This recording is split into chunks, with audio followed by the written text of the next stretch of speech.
we alive. From the mountains to the coast, we gon' bring that fire. In the heart of college football, we the ones they admire. Yo, it's game day, stadium packed, feel that rush. From Boise to App State, man, we never hush. Rocking the colors, yeah, we bleed that pride. Cinderella stories, watch our dreams collide. Late nights, bright lights, we grind every play. Underrated talent, we gon' make them say, who's that team when we come to town? Representing for the schools that wear the crown. We in the G5 Hive, buzzing loud, we thrive. Underdogs rising up, taking shots, we alive. From the mountains to the coast, we gon' bring that fire. In the heart of college football, we the ones they admire.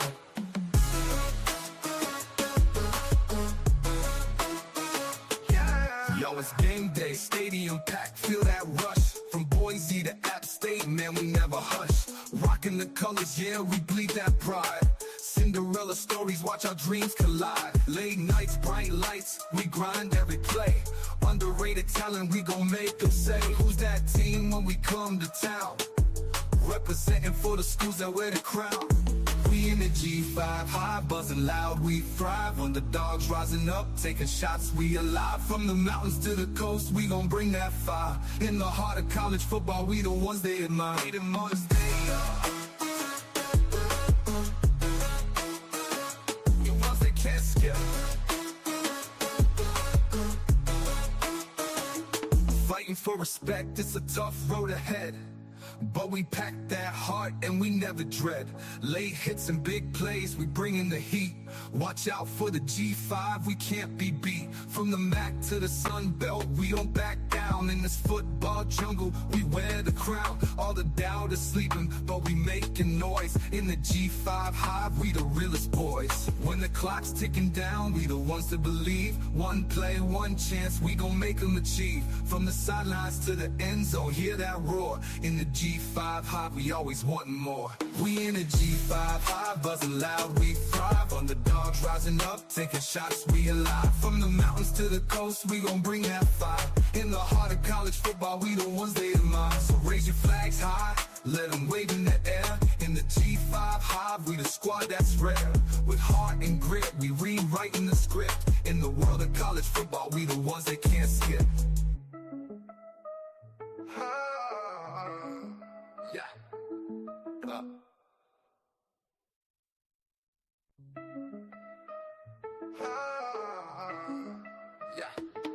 We in the G5 Hive, buzzing loud, we thrive. Underdogs rising up, taking shots, we alive. From the mountains to the coast, we gon' bring that fire.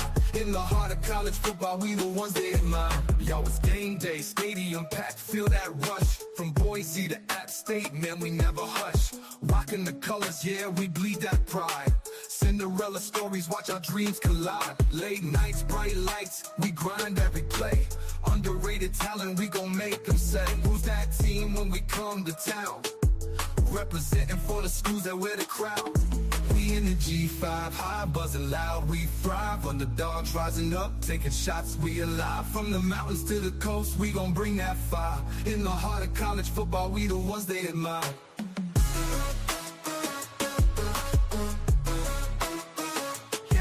Yo, it's game day, stadium packed, feel that rush. From Boise to App State, man, we never hush. Rocking the colors, yeah, we bleed that pride. Cinderella stories, watch our dreams collide. Late nights, bright lights, we grind every play. Underrated talent, we gon' make them say, who's that team when we come to town? Representing for the schools that wear the crown.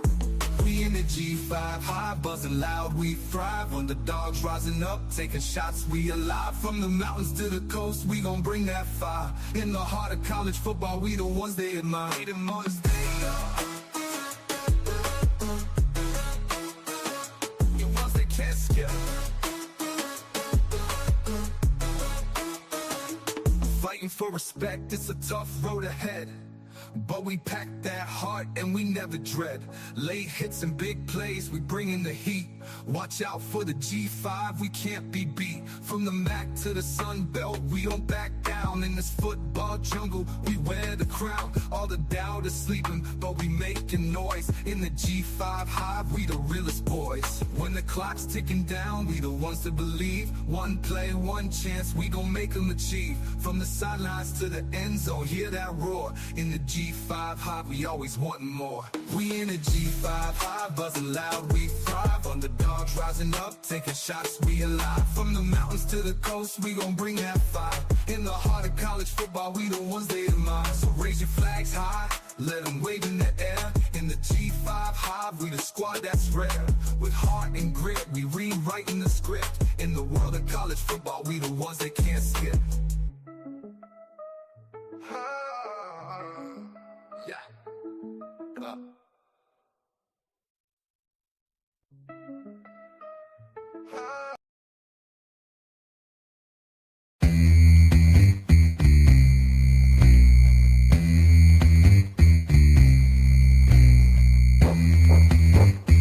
Here's Navarro on the run. Navarro's going to keep it. Navarro for 6! Touchdown, Bobcat! I can feel I had a hard time staying in my own lane. Oh my goodness! Brett Murdoch! Pick 6! Harvath inside the 30, the 20. Blake Harvath will score! And Mendoza takes a big hit. He never saw it coming. Trey White got in there. There's his man, Rucker. And nobody's going to catch him. Goodbye. Intercepted! Tyree Skipper! Touchdown! Telly again, why not? A step forward and make it 2 for Telly! Quarterback keeper showing off the speed, steps on the gas, untouched. The G5 Hive. All G5, all the time. Welcome to the G5 Hive Live, where we bring you the G5 college football coverage you love each and every week. Guys, week 2 is in the book. We're here to talk about the games that were week 3 previews. We'll get into some 2020 guys for offense, defense, linemen, all that comes with it. And then for your fantasy football lovers, we'll do a little bit of segment there at the very end as to, hey, who's out there in the G5 that we need to take a look at. But if you're watching us on YouTube, please hit that like and subscribe button. And if you're watching us on X, please give us a follow, like, or retweet. And if you're listening to us in podcast form, please rate and review. As always, I am Luke. I'm joined by my co-host, Justice. I just kind of gave you the rundown of things, but I wanted to take a quick moment to a shout out to Eric Froton, NBC Sports, Fantasy Points. He was gracious enough to take me to an Iowa State game in town, so that was great. I know it's not G5, so we'll make it quick, but shout out to Eric. Thank you. Justice, you went to a home game. You went to a G5 game. Yeah. How's your weekend? We'll let you slide. I mean, we both went to games. I went to the G5 game, but yeah, it was a rivalry game, so we'll let you slide today. Yeah, my game wasn't much of a game. I mean, like in terms of like score and all that, but it was fun if you're an Old Dominion fan. They put it on North Carolina Central. Sluggish first half, but third quarter, man, they really kind of got things going. I don't even remember how many. I want to say they scored like 21, 28 points, something like in the third quarter. Running back Traquan Jones had 5 carries, 163 yards, 3 touchdowns. He had a 93-yard touchdown run, which broke the school record. But yeah, I mean, it was a fun game. Defense played well. Like I said, offense sluggish. Got things really rolling in the third quarter. But yeah, it's fun, man. But like as you experience this week, when you go to it, when you actually attend a game, it's hard to get anything in terms of prep for the show done and watching other games. Like it's next to impossible. For the most part, it's an all-day affair. I got to watch obviously the Friday games, but I got to watch a little bit of the Texas San Jose State game, and then like I didn't watch another game until I watched Hawaii and Sam Houston, which is like didn't start till midnight. Well, I was able to watch a couple games, even though I was there, and I went to Buffalo Wild Wings, saw some games there. So I was able to watch. I wasn't able to listen to a lot because of the atmosphere. But yeah. Hey, Billy. Welcome in. Hey, glad to see you as always, Billy. Well, should we We got a long one. We need to get started. Let's do it. My offensive player of the week for week 2 is none other than South Florida Bulls kicker Nico Gramatica. Nico hit 1 extra point and 3 huge field goals, none bigger than the 20-yarder as time expired to give the Bulls the big win over a P4 and number 13 Florida Gators. Congrats, Nico. My defensive player of the week for week 2, Western Michigan Broncos edge Rodney McGraw. Rodney had 5 tackles, 3 solos, 2.5 sacks, and 2.5 tackles for loss to lead the Broncos defensive unit against the Mean Green in week 2. Congrats, Rodney. My offensive player of the week for week 2, Ohio Bobcats wide receiver Chase Hendricks. Chase had 8 catches for 121 yards and a touchdown to help lead the Bobcats to a big victory over P4 Big 12 West Virginia. Congratulations, Chase.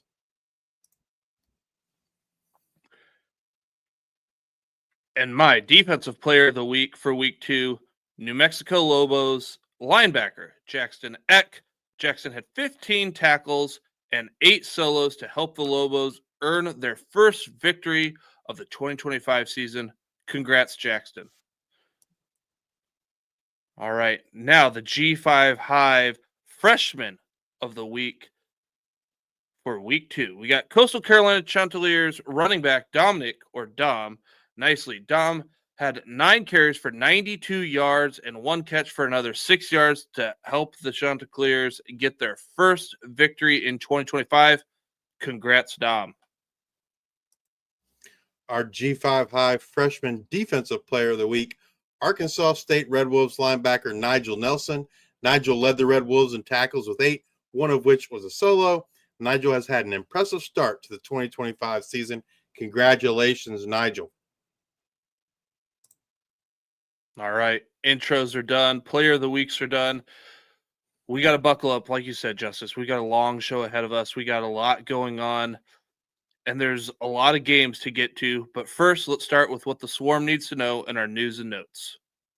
Well, the first thing I want to talk about, I just retweeted from our X account. If you haven't had a chance to see it, I'll put it up here on the screen. But Boise State just kind of released some pretty sweet helmets, hand-painted helmets with the murals of Boise State there and the horse logo. And I don't know, like hand-painted helmets are always cool, right? Like, I mean, obviously there's lots of helmets that are cool with like decals and all, but like the amount of like artistic ability and like just being able to be consistent and you know, do things hand painted, like, and you're hand painting like, you know, 100 and some helmets. That's just like, I don't know. I'm super impressed by the artist's work, and the helmets are pretty sweet too. All right. Some more news and notes. We learned Sunday, Jason Henderson, All-American linebacker at Old Dominion, suffered a brutal injury at the end of the 2023 season to his knee. He tried to play week 1 in 2024 against South Carolina, and he just wasn't able to do it. He played about half the game, and then he sat out the 2024 season in hopes to be ready for the 2025 season, taking a redshirt year, as he had not taken a regular redshirt year yet. He played week 1 against Indiana, and then he was absent on Saturday against North Carolina Central. Obviously, lots of questions. People were like, what's going on? And then we learned on Sunday via Jason's Instagram that he has decided to step away from football. He tore his knee up pretty bad, ACL, PCL, meniscus, and there was something else. It's all on his Instagram post if you're really interested. But basically, he didn't feel like he could play football on a week in and week out basis the way he wants to be able to play.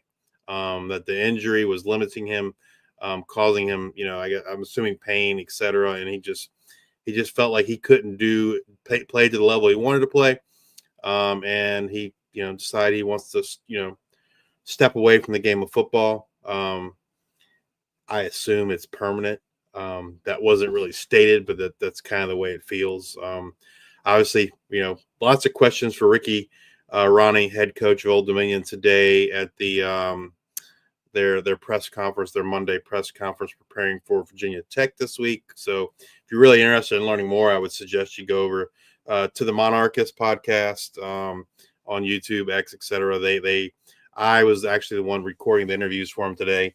But that's up on their YouTube page if you're interested in learning more about what he had to say about Jason Henderson.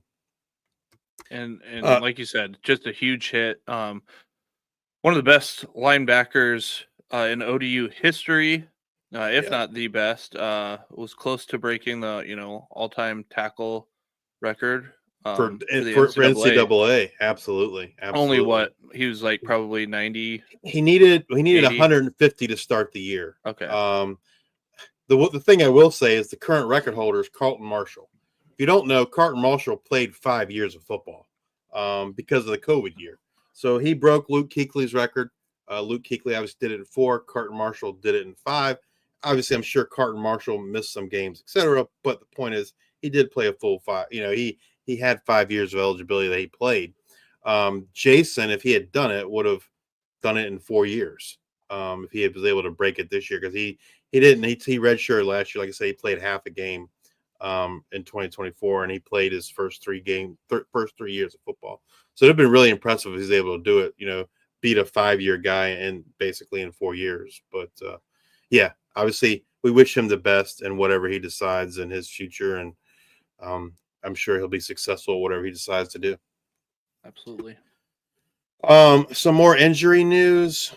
Georgia State quarterback TJ Finley made his season debut this week, and then he got banged up, and then in came Cameron Brown. So if you're looking to see what TJ Finley is going to do here in week 3, just kind of stay tuned and see if we hear any news coming out of Georgia State in regards to his availability. Tulsa quarterback Kirk Francis suffered a concussion in the first half against New Mexico State, and he'll be evaluated during this week to determine his availability for week 3. News that just broke, I don't know, maybe an hour and a half ago. UNLV quarterback Alex Orji will miss the entire 2025 season. He has a torn hamstring. Apparently get tore off the bone, and it's going to require surgery. So no more Alex Orji for the UNLV Rebels, at least in 2025. Charlotte offensive lineman Johnny King suffered an injury against North Carolina, and that's big for Charlotte. As I think we've mentioned numerous times, we're really concerned about the depth that Charlotte has in the trenches, both offensive and defense. And Johnny King is easily their best offensive lineman. He's their starting center, and so that's if he's down or out for any extended time, that's gonna. I mean, Charlotte already hasn't looked great. This is just more bad news for Charlotte if he does miss some time. Wyoming quarterback Caden Anderson took a big hit in the third quarter.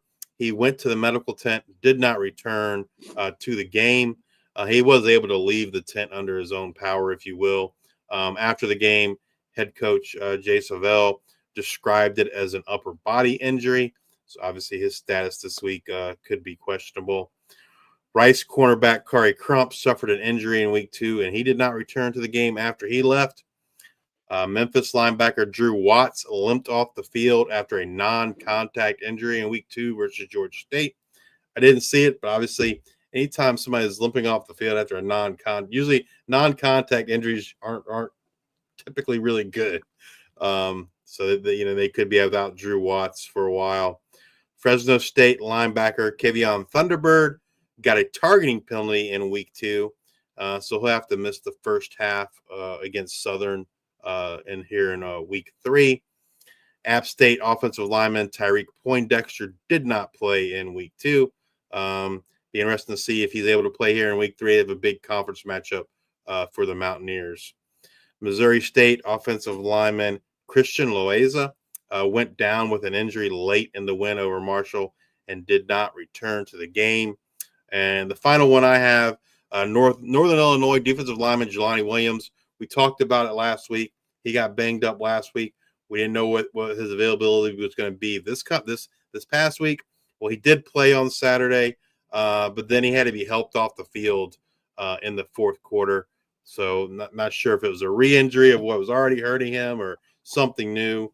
So that would be as we mentioned last week, no Jelani Williams would be a big loss for NIU. So hopefully, he's able to get back. What do you have, Luke? All right, some injuries that I got documented was Tulane running back Maurice Turner. He didn't play due to an ankle. That was reported right before kickoff. Just sounds like he's close to returning, I think. I would assume, something either because I didn't notice anything in the game in week 1, so I would assuming it was either something that happened in practice or something that just got nicked up that he was able to play through. So I guess it is a little bit surprising, to him to miss the game, especially in a game, that's pretty big going against South Alabama last week. So we'll monitor that one through the week.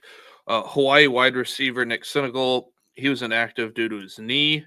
Micah Alejado didn't play due to his foot, which was great. They also play Portland State next week, and then they start Mountain West play after that. So I think they're going to be smart with, those guys, especially Micah, heading into, I think they play Fresno State at home as their first Mountain West Conference game. And then you got Sam Houston. I don't know, this was just kind of weird. You got Sam Houston, Hunter Watson. He didn't play, but he suited up. And then you got Marbury Mature. He started, but then got hurt in the fourth quarter with a big hit. And then they had to bring in another quarterback, and the name escapes me off the top of my head right now. Landon Locke, I think. Landon Locke. So I think he was a freshman. They got a bye week this week, so we'll see. But, what's interesting is, Hunter Watson, he suited up. So you would assume Mayberry gets hurt, that he would go back in. But he didn't. So I'm kind of curious, do we have, is there an injury there, or, have they really just turned the page and gone, a different route at quarterback? I think there's a chance that we see Hunter Watson back, but the season isn't going the way that Sam Houston wanted it to. We got a bye week this week, so it'll definitely be telling when we come out. So pay attention. Not necessarily this week, but the following week. Akron tight end Jake Newell, he didn't play in week 1 or 2. Injuries unknown, so we'll see if we can see him back here in the near future. Greg DeRozier, running back from Memphis, he was out. He had a boot on his lower leg. I didn't really expect him to play this week. I don't know if I expect him to play this next week either. It just when that injury happened, and you listen to the coach talk and the players, they're like, oh, he avoided major injury. It just sounded like it was more of a week-to-week thing as opposed to oh, he'll be back soon. And then we talked about it last week, but Raging Cajuns quarterback Walker Howard, I told you it looked like he crumpled, and I'm like, I don't know if it's oblique or whatnot. Well, he's out 6 to 8 weeks, oblique injury. That was reported earlier in the week. Bryson Donaldson also looked to get banged up a little bit in the Oregon State game, but he did come back, so something there to monitor throughout the week. That is my injury roundup. All right. Well, let's get to our G5 and the top 25. We'll start with the AP poll. Only one G5 team in the AP top 25, and they made their debut this week, coming in at number 18. They have, they beat 2 ranked teams, 2 teams that were ranked anyway, in terms of when South Florida played them, they beat Boise State week 1, and then they knocked off Florida this week. Boise State was number 25 when they played them. Florida was number 13, and then guess what? Their reward for week 3, they get to play number 5 Miami. I wonder, South Florida they got to be one of only a few teams that are 2-0 against 2 ranked opponents. They might be the only team. I don't know off the top of my head, but they got to be one of very few, if there are others, that are 2-0 against 2 ranked opponents. And then obviously they have the opportunity to go 3-0 against 3 ranked opponents. That would be pretty awesome start for South Florida. It would take a big collapse for them in the American Conference to not make the college football playoff as the G5 rep if they knocking off 3 ranked opponents, starting off 3-0. But we talked about how this game was very similar to Boise State and the Oregon game. Like, it's how you compete, how do you stay close. And another week we got Miami. It's a same story. Yeah, I mean, I'm not sure. I mean, Miami is number 5. I don't know. That seems high to me.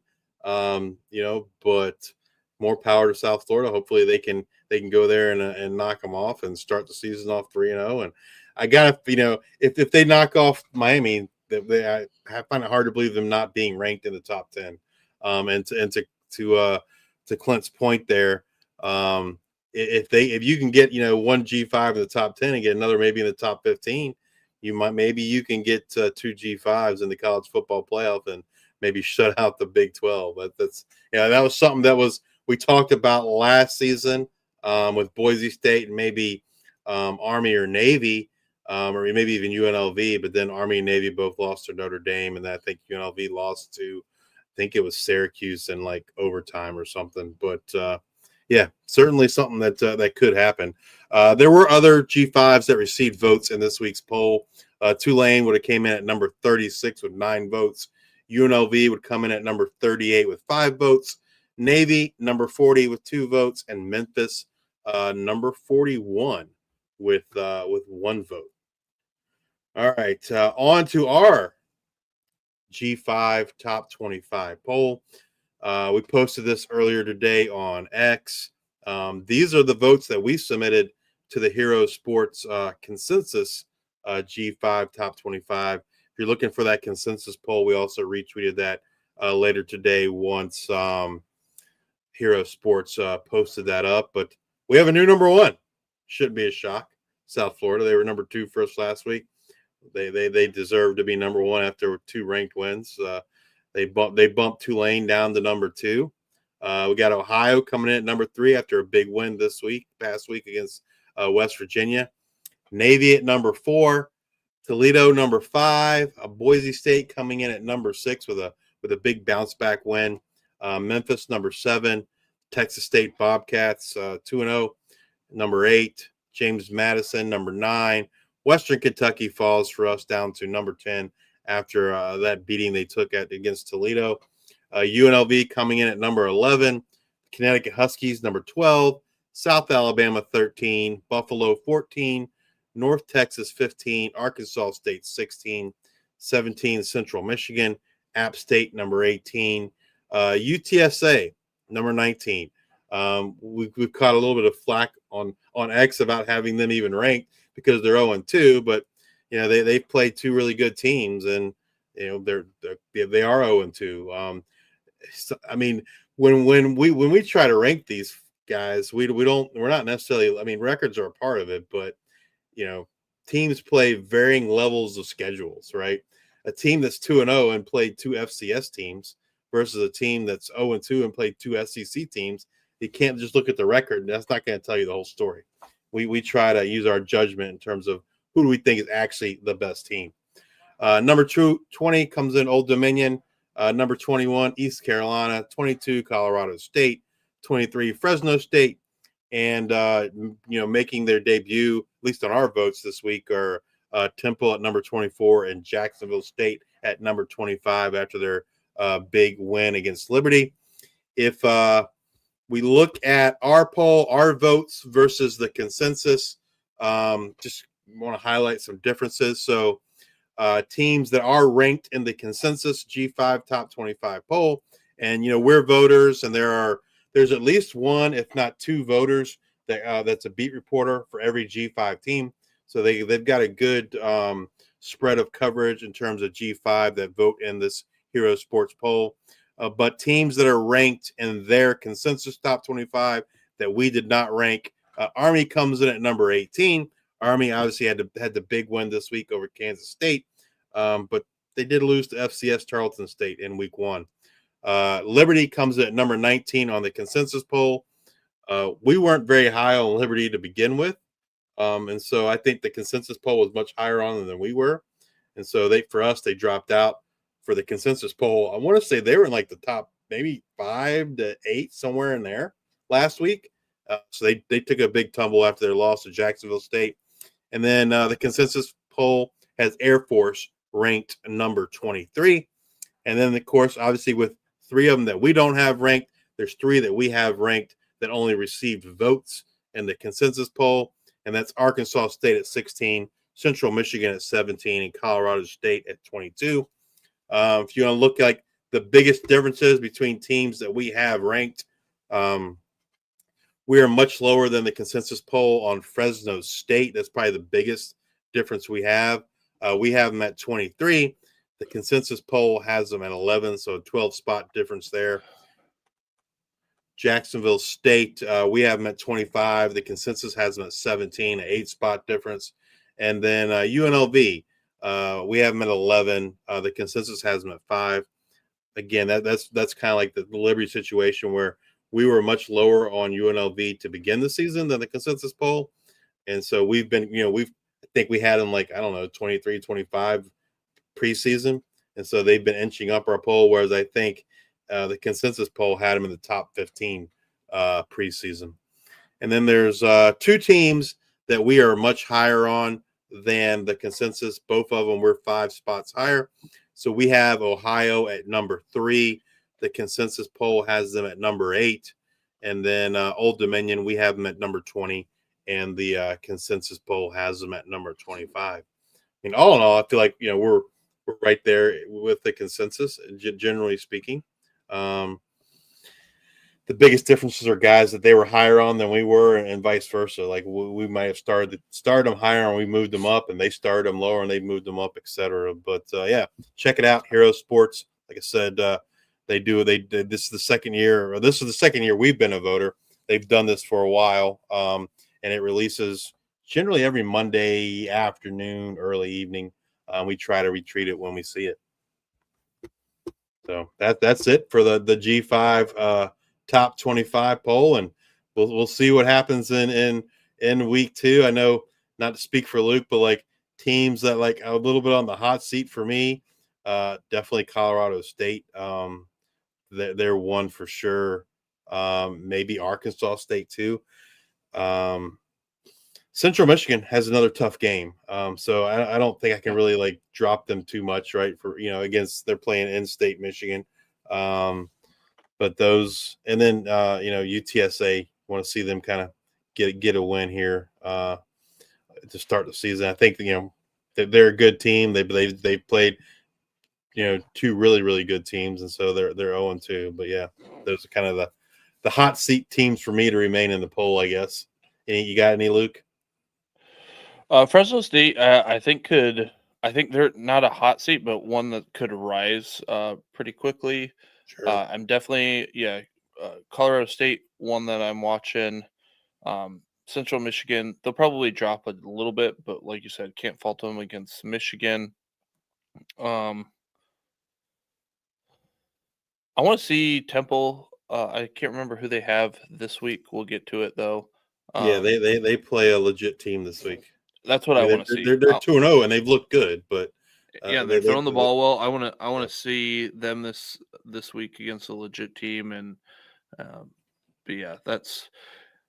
And Jacksonville State's surprising. Like, I mean, I didn't know really what to expect because there's so much turnover on that team, new coaching staff.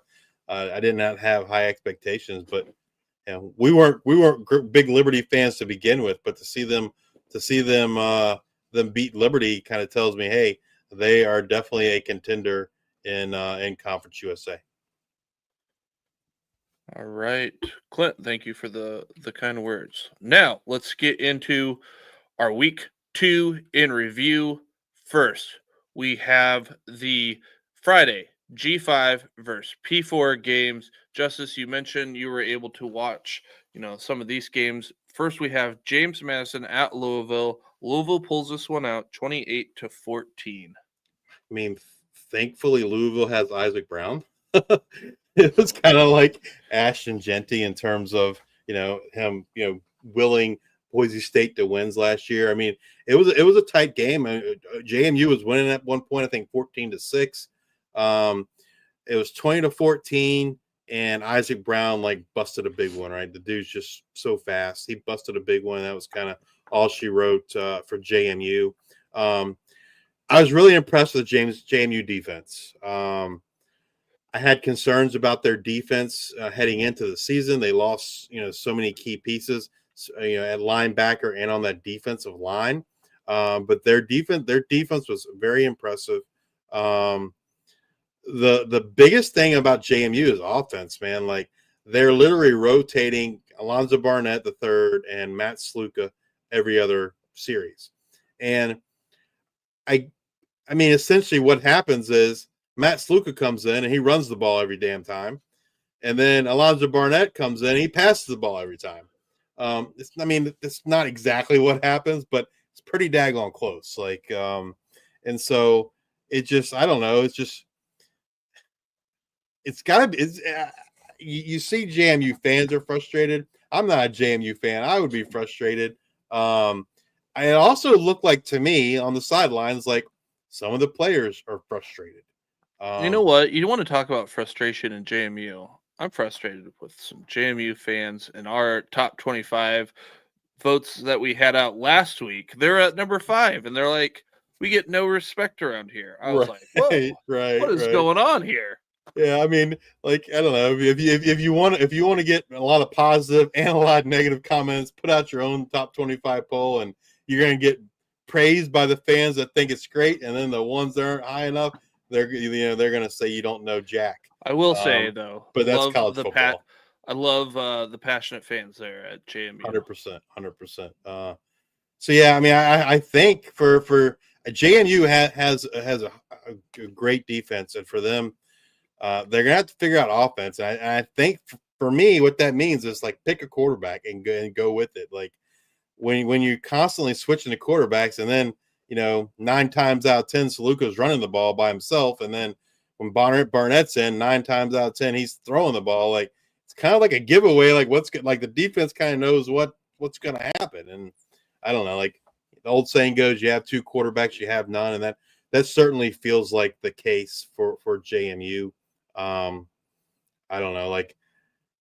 Barnett would run some last year. I'm assuming with his knee, that's the problem is they maybe they put him out there too early. I don't know. And he's scared to, run or take a hit on that knee. So he's passing most of the time. I don't know. But anyway, if they want to win the Sun Belt, if they want to, make have a shot at making the college football playoff, in my opinion, they're going to pick a quarterback. The rotating quarterback system is not gonna be very effective. Hasn't been super effective, and I don't think it will be until they commit to one guy. All right. Well, let's move over to Northern Illinois at Maryland, 20-9. Maryland pulls it out. What'd you see in this one? The thing that stood out to me the most, I would say, is Siobhan Wright, man. Siobhan Wright, running back, got the start for Northern Illinois over Telly Johnson. Telly Johnson came in and he gave him a spark. He had a long touchdown run. He wasn't doing much in the game until that long run, yeah. But Siobhan Wright got the start. Siobhan Wright followed the OC over to Northern Illinois, so it's not like a complete shocker. If you had asked me, I would have said at best it'd be a 50-50 split, but it was mostly Siobhan Wright against Maryland in week 1, and he looked pretty good, or week 2, I'm sorry, and he looked pretty good. And so be interesting to kind of see how that goes, forward with 2 talented running backs. I mean, they certainly, those are the two best players on offense. The passing game for the Huskies leaves a lot to be desired. So I certainly wouldn't blame them if they're leaning heavily on Siobhan and Telly moving forward. But yeah, that was probably my biggest takeaway in the game was, that Siobhan Wright got the start and then really dominated the carries. All right. Well, let's move over to our Saturday G5 versus P4 games. Let's start off first with UConn at Syracuse.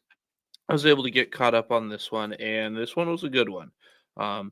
Syracuse ends up pulling it out 27-20 in overtime, but this was a game of missed opportunities for UConn. There were 2 fourth downs that weren't converted in the first half by Syracuse, and UConn wasn't able to put points onto the board. They did have to pull out a trick play to get their touchdown. It was lateral to the wide receiver, little drag, like crosser to the tight end. But yeah, so they go up 7-0. Then there's a long touchdown run that UConn had, and then there's 2 field goals by Syracuse, and they drove at the end of the first half to get one of those. So like it was kind of like it was all UConn, but it was it looked like UConn was going to win. I thought when I saw the score, but it wasn't like UConn was dominating. It's like Syracuse was like giving it on a silver platter. Not saying that Syracuse is better or anything. It's just like it could have been a bigger score than what it was, and that's just like I said, missed opportunities. Syracuse goes for another 4th down in the second half, and it ends up going for a long touchdown. I'm trying to remember who that one went to, but that cut it to 17-12. And then it just seemed like UConn played to not lose. It was like running the ball. It was like, we got 3 minutes to go. We're going to try to run the ball, eat up clock, and they just didn't do anything. And then on defense, it was kind of like prevent. Not a lot. Like they were, both lines like were pretty evenly matched, but they weren't trying to create any pressure. Really, it seemed like. And then, anyways, like I said,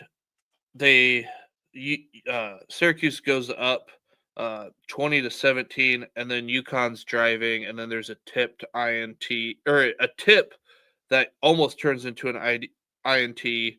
But then Skylar pulls in this huge one-handed grab, gets them pretty far. They get a chance to hit a field goal. They get it, and then Syracuse scores in overtime. UConn doesn't. Syracuse wins, and then Syracuse gets viral for running after the game. But yes, if you missed it, they had to run gassers, suicides. I don't know what you want to call them. The whole team after the game because of their performance. But even though they won. But it was just UConn was not able to capitalize. Syracuse gave them multiple chances, and it was going. You could tell it was definitely the mentality of like, we're better than you. We're gonna go for it on 4th down. It's like 4th and 2. We're going for it. It's like some real weird scenarios, in my opinion. But UConn did what they were supposed to do. They just didn't turn them into points. Next game. This one I caught a little bit of. Shocker. It was a shocker of a game. While I was at B-Dubs, but Troy at Clemson. Clemson wins 27-16. This was all Troy in the first half. Yeah, 16-3 at halftime. Defensive lineman gets an INT like right at the 2-yard line or something, walks in for a touchdown. Mothershed had this pass to him, and it bounces off of him, a defender, and then a defender catches it. It was kind of like it went down, and the defender was laying on the ground, and it just kind of bounced off of his butt, and another defender caught it, and that's kind of when things turned around. And it sounds like Dabo started calling plays for the offense in the second half. Yes, that's what changed things up. So that's what I heard. I heard Dabo took over play calling in the second half because their offensively they have not looked good, and they have so much talent on offense, right? All those receivers and Cade Klubnik and but I'm very excited for Troy once we get to conference play. Yeah, I mean they look to be much improved compared to the Troy from a year ago. Obviously, getting Goose Crowder back is huge. And it looks like Tay Meadows is the man at running back there for them. I know Luke and I talked after last week, and in my mind, I still had some question, like, is it going to be more of a split between Tay Meadows and Jordan Lovett? Was it a hot hand approach, etc.? But then, like, I feel like after the game against Clemson, we got our answer, right? Looks like it's gonna be the Tay Meadows show moving forward. And he had an impressive performance against the Clemson defense that has a lot of talent, especially in that front seven on the D line and at linebackers. So kudos to Tay Meadows. I think it was 16 carries for 75 yards or something, but it's pretty impressive against that Clemson defensive line. And then I did not get any eyes on this next game. West Virginia at Ohio. Ohio pulls it out 17-10. I did see Parker Navarro didn't throw the ball too well, just stat line, but I don't want to make too many assumptions. Like, I think he had 3 INTs in the game. Justice, were you able to put any eyes on this? I didn't watch it, but I mean, it's a huge win for Ohio against a West Virginia team that, I mean, I don't think they're that good, but still, they're a P4. Ohio, it was a home game for Ohio, so that certainly helped, right? And then West Virginia lost running back Jaheim White for the season. It's a big blow for them. Rich Rod going to West Virginia. I think it's gonna be a rough year one. Hopefully he survives it. But yeah, I mean, big game for Ohio. They're one of our favorites to win the MAC and possibly be the G5 rep in the college football playoff. They should have beat Rutgers in week one. It was a tale of two halves. Ohio played horrible in the first half and then lights out in the second half, and they almost won the game, but they dug themselves a little bit too big of a hole there in the first half against Rutgers, and they couldn't pull it out. But I mean, Rutgers is a talented team, and I think that they're going to do a lot of damage in the MAC. I'm sorry, I said Rutgers. Ohio is a talented team, and they got to be one of the favorites to win the MAC. All right, and then the big game, USF at Florida, going to the Swamp. USF gets a win, 18-16. I was able to watch a lot of this game at B-Dubs, more of the second half than anything, and it was Keyshawn Singleton, baby Megatron, making that huge catch spin to the house. Byron Brown looking like his old self. He's running over dudes. Obviously, the pivotal spot in the game is Florida's line. It was like a spitting weekend, I guess. He saw NFL does it. He's like, this is cool. I should do that too. Extends the play, extends the drive for USF, and I guess the other part is you got that long field goal. I can't remember what it was, 56, 54 yards that Gramatica missed. I mean, that's his only miss. And I think they tried to get the timeout and didn't get it called.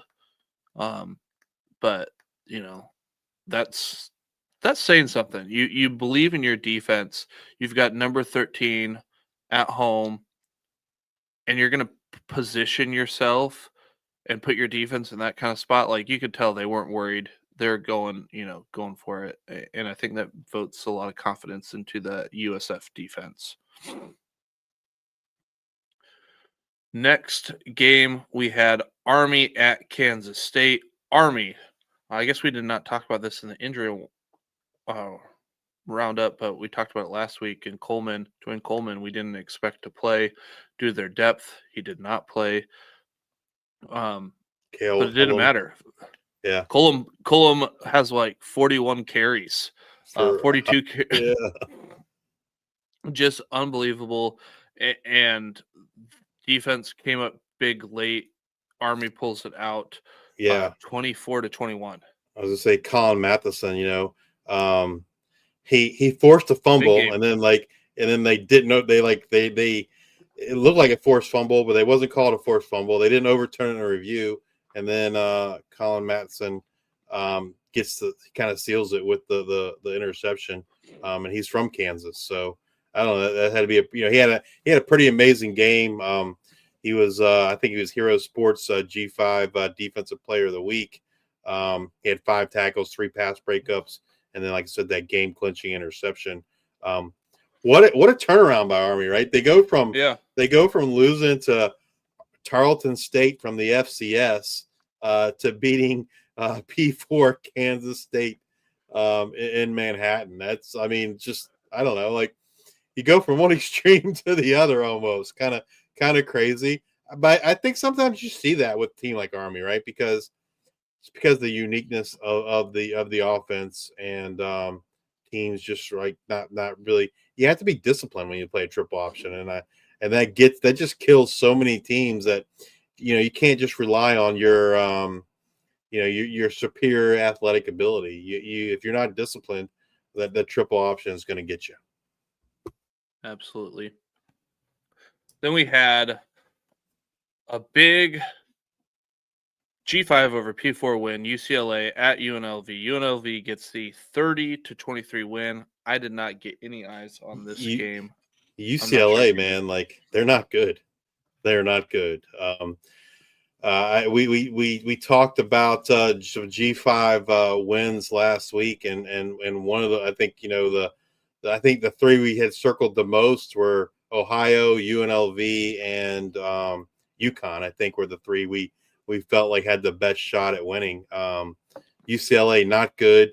How does it feel to be Nico, right? You go from you go from a team that's 2-0 on top of the world in Tennessee this year, and you go to UCLA and you look really, really, really bad.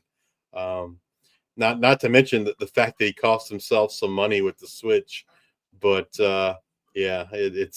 it's going to be a long season for UCLA. I don't think Coach Foster is gonna. I'd be shocked. I mean, I've heard that they don't have money, so maybe they won't. But I'd be shocked if he's the head coach again in 2026. But kudos to UNLV, man. Like they beat who they played Idaho State in week 0. They should have probably lost the game, but they didn't. They won, and here they are 3-0, and beating UCLA. And I think what did I call UNLV at the beginning of the season? The Island of Misfit Toys, so to speak, right? And so maybe they're going to get things together, and they're actually going to make some noise here in the Mountain West. I don't think they've played like a really good team yet, but they've needed to do. They beat the teams in front of them, and beat UCLA at P4 here in week 2. That was something else that we caught a lot of flack for, is not having UNLV higher in our preseason. And right now I'm going to eat crow. Absolutely, I will. I'd be happy. I'm happy to be wrong, right? Like, yeah, they have really the Island of Misfit Toys. They're getting along. Absolutely. They're fine. They found their home. So, all right, now let's get into our Saturday G5 versus G5 games. Liberty at Jacksonville State. Jacksonville State pulls this one out 34-24. Conference USA win. I didn't get eyes on this, so I didn't get a. They just like Jacksonville State just ran all over Liberty. Not a shocker. Like we talked about Liberty, some of the losses they suffered in the spring portal along that defensive line. Chris Bodie, TJ Bush, those are 2 big losses for him. Probably the thing that I guess maybe slightly surprises me is I didn't anticipate the Liberty offense like looking as bad as they have. I thought they would have been a little bit better. The defense part doesn't really shock me. I think the strength of their defense is the secondary, but like if you can't stop the run, teams aren't gonna, they're gonna just run all over you. You saw, I mean, Cam Cook had a almost 200-yard game, 195 yards. Quarterback Wimsatt added 80, and then the backup running back added almost 70. So, that was Jacksonville State game plan. They executed to perfection, and they ran all over Liberty. If Liberty can't stop the run, it's probably going to be a long season for them, because I think there's some decent running teams and teams with good defenses in the Conference USA. Be interesting to see when they play. Well, they don't play Western Kentucky. I was going to say that's going to be interesting, because Western Kentucky doesn't typically run the ball very much, but they don't play in the regular season. So, it'll have to happen in the championship game if it's going to happen at all. But you gotta assume, right now Jacksonville State has that leg up. They're going to have to falter for Liberty to make it. Be interesting to see how that plays out. Moving on to the Fresno State at Oregon State. Fresno State gets the 36-27 victory. This one, it was weird. So Oregon State could just run the ball at will. Fresno State could run the ball pretty much when they wanted to. It was just I think I talked to you about we this talked game earlier today. And it was just when Oregon State needed to pass the ball, Malik Murphy just scrambled around and made a play. Fresno State couldn't tag along for the wide receivers that long. And there's big plays. There's a lot of explosive plays in this, but it's all just the legs of what Malik Murphy had, and then he could, get it there. But then when they ran the ball, the offensive line just dominated. So it was I haven't looked at PFF grades, but it was when they ran the ball, that offensive line crushed it. When they passed the ball, they were getting beat. So it was definitely an interesting game. And looking at the advanced stats, obviously I didn't get to see the game, but if you look at the advanced stats, that would tell you that Oregon State should have won the game, and they didn't win the game. So, kudos to Fresno State and Rayshon Luke, man. He had a great game. After Donaldson, kind of like you said, got banged up, and I heard, like you said, I heard he did try to come back, and then just didn't look right. But they've got a stable of good running backs there, and then Jaden Pearson, man, the dude had a phenomenal game. I think he had 16, 17 tackles to lead that defense. He was certainly someone that we could have named our defensive player of the week. He was defensive player of the week earlier in the season already once for us. So we chose to kind of spread the love a little bit. But yeah, phenomenal performance by Jaden. And then this game, you had an interception by Malik Murphy at the end that got returned for a touchdown. So it was close. It was close. But yeah, Fresno State pulls it out. A game to your point, about the offensive line, and we'll get there later on in the show when we talk about the 2020 players, but I'm pretty sure there's 2 Oregon State offensive linemen. I think they're either both tackles or both guards that are in our top 5. But yeah, interesting. All right, next game, Texas State at UTSA. Big game. Everyone had this one marked down. UTSA falls in this one to Texas State, 43-36. I mean, Texas State, man, they look like the real deal. I mean, their defense was, adequate. Their offense under Brad Jackson, it looks electric. He adds a different dimension. Jordan McLeod a year ago, he could run the ball, but he's kind of a pass first guy. I feel like Brad Jackson is more of a true dual threat there at quarterback, and I feel like it adds a very different dimension that you have to account for, and it makes Texas State a really, really dangerous team. And I think they have a lot of talent and a lot of depth on that defensive line, which bodes well for them moving forward too, as well for the Bobcats. I think the concern with UTSA, as it has been since we talked, preseason, we talked about them is their defense. For them to win games, their offense is going to have to outscore folks because their defense, they lost so much from the 2020-14 team. All right. UAB at Navy. Navy wins 38-24. I was kind of surprised that UAB scored as many points as they did against this Navy defense. But UAB's defense It's atrocious. might be the worst defense in the G5. Like It might be worse in it's college not- football. I mean, Sam Houston's It's- up there too. it's not it's very UAB is going to have to score a lot to have a chance. Absolutely. To win I mean, they got in a 45-43 shootout week 1 against Alabama State. UAB did. So yeah, UAB is gonna have to put a lot of points on the board to make up for their defense. And Trent Dilfer's another one. Maybe he doesn't make it to 2026. I feel like his seat was already hot, and this team looks very similar to last year's team, where the offense is gonna have to score 50 or 60 and hope to outscore the other team because the defense isn't stopping anybody. Absolutely. All right. Now a shocker. North Texas.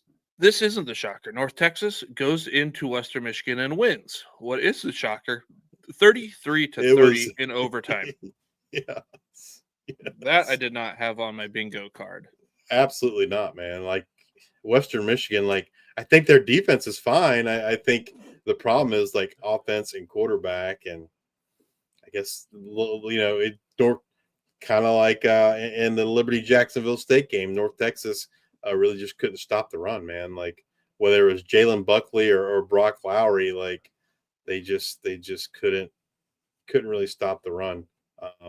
And against the Western Michigan team, I think that's what you're going to have to do, right? Because I think they're passing games pretty weak, and so I'm mildly surprised that North Texas couldn't. Skylar Cassidy comes over as defensive coordinator from Sam Houston. The Sam Houston had one of the best defenses in all of the Group of Five a year ago, and so I expected Skylar Cassidy to make big strides in this North Texas defense. And to some degree they have, but when you're going against a team like Western Michigan that's one-dimensional, you would have expected a better performance, and definitely not a game that went to overtime. Maybe it was maybe it was a case of North Texas overlooking looking past Western Michigan. I don't know. At the end of the day, they got the win, which is the important thing. But man, it was ugly. All right. Missouri State at Marshall. Missouri State goes on the road and gets their first FBS win. They pull this one out 21-20. This is one like I'm not shocked that they won. Again, you look at the advanced metrics and like it does not look good for Marshall. Marshall is not good. They did settle on a quarterback for this game. It was Zion Turner. They didn't have the 3 quarterback rotation, but man, yeah, this is not good news for Marshall. I do think they play an FCS team this week, so maybe they'll get the win there. But I think it's going to be a long. Unfortunately for Thundering Herd fans, I think it's going to be a really, really long season for them. But yeah, kudos to Jacob Clark had an outstanding game. He's a great quarterback for Missouri State. He was someone I seriously considered naming my offensive player of the week, and then getting this their first FBS win. But I don't know. My gut said, man, like Ohio, Chase Hendricks, they beat West Virginia, and so I kind of had to give them the nod. But yeah, kudos to Jacob Clark on an outstanding performance in week 2, and Missouri State getting their first FBS win. One thing I wanted to point out, you might have seen this on Twitter.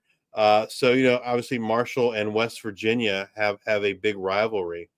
Well, during the game on Saturday in Huntington, they played the end of that Ohio West Virginia game, where West Virginia lost, and the Marshall fans are all going crazy. Well, like it was some poetic justice, I guess, if you will, because then Marshall goes on to lose against Missouri State, giving Missouri State their first FBS win after kind of making fun of West Virginia for losing to Ohio. So it's kind of funny. All right.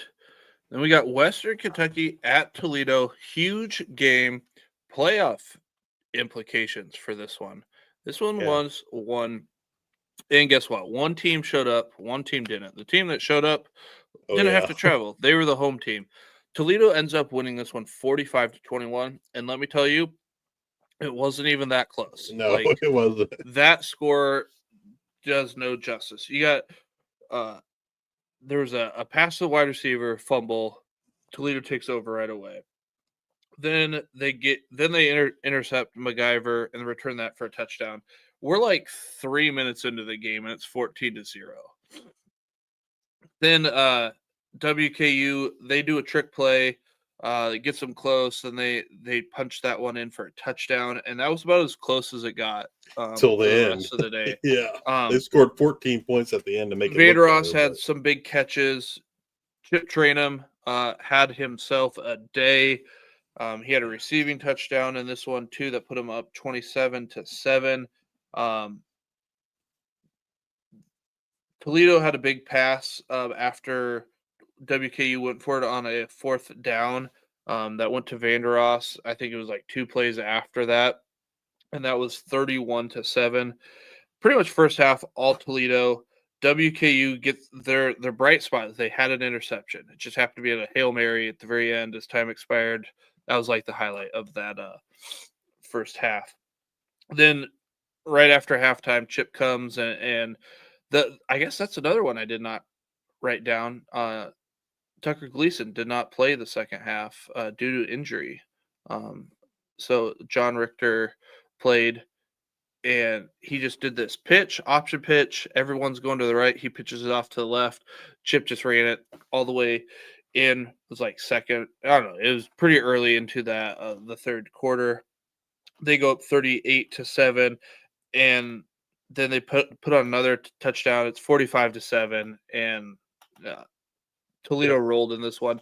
And the thing is like Western Kentucky isn't as bad as that score was.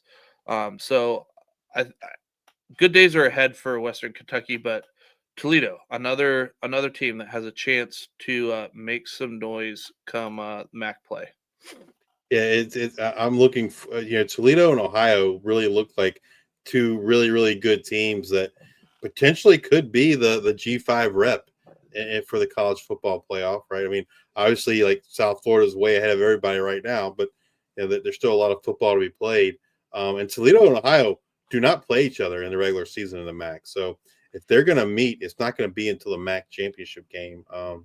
That'll be an interesting matchup because they look like both look like the cream of the crop there in the MAC. And I think Western Kentucky's, in my opinion, probably still the favorite to win Conference USA. I'm not shocked they gave up 45 points, to Toledo. I'm mildly shocked that the Western Kentucky offense really didn't do more. Like I said, 14 points there in the fourth quarter to make it look like they did something, but that's kind of garbage time, right? The game was already over at that point. But I am surprised they didn't put up more points earlier in the game. All right, Tulane at South Alabama. This is another one that we were excited to watch. Tulane just ran the ball better, but this was a game of quarterbacks. Retzlaff ran the ball. Davenport ran the ball. The interesting thing is Sullivan he said that he was going to get reps into this game, and he did, but it was really weird in the timing of like it was at a crucial point, and they threw him in there. I kind of figured it would be at a point that, the game's in hand either way, and then he gets in there. But, the game really never got out of hand either way. It started with South Alabama getting a run by Davenport in for a touchdown, and then there was an early South Alabama fumble, but then Tulane fumbled it right back. They fumbled it in the red zone, and then Tulane gave it right back to them. South Alabama gets a touchdown. They're up 14-0. Then Tulane gets a big return, and then they turn that into a touchdown, 14-7. Tulane just had kind of like all of the momentum at that time. And then, like I said, Sullivan got in there at the end of the first half for a drive. And it was like, if I'm trying to remember right, I think it was in the 2-minute area or whatnot. So, but yeah, led him into get a field goal at the end, a 50-yard field goal, nailed 24-14. But then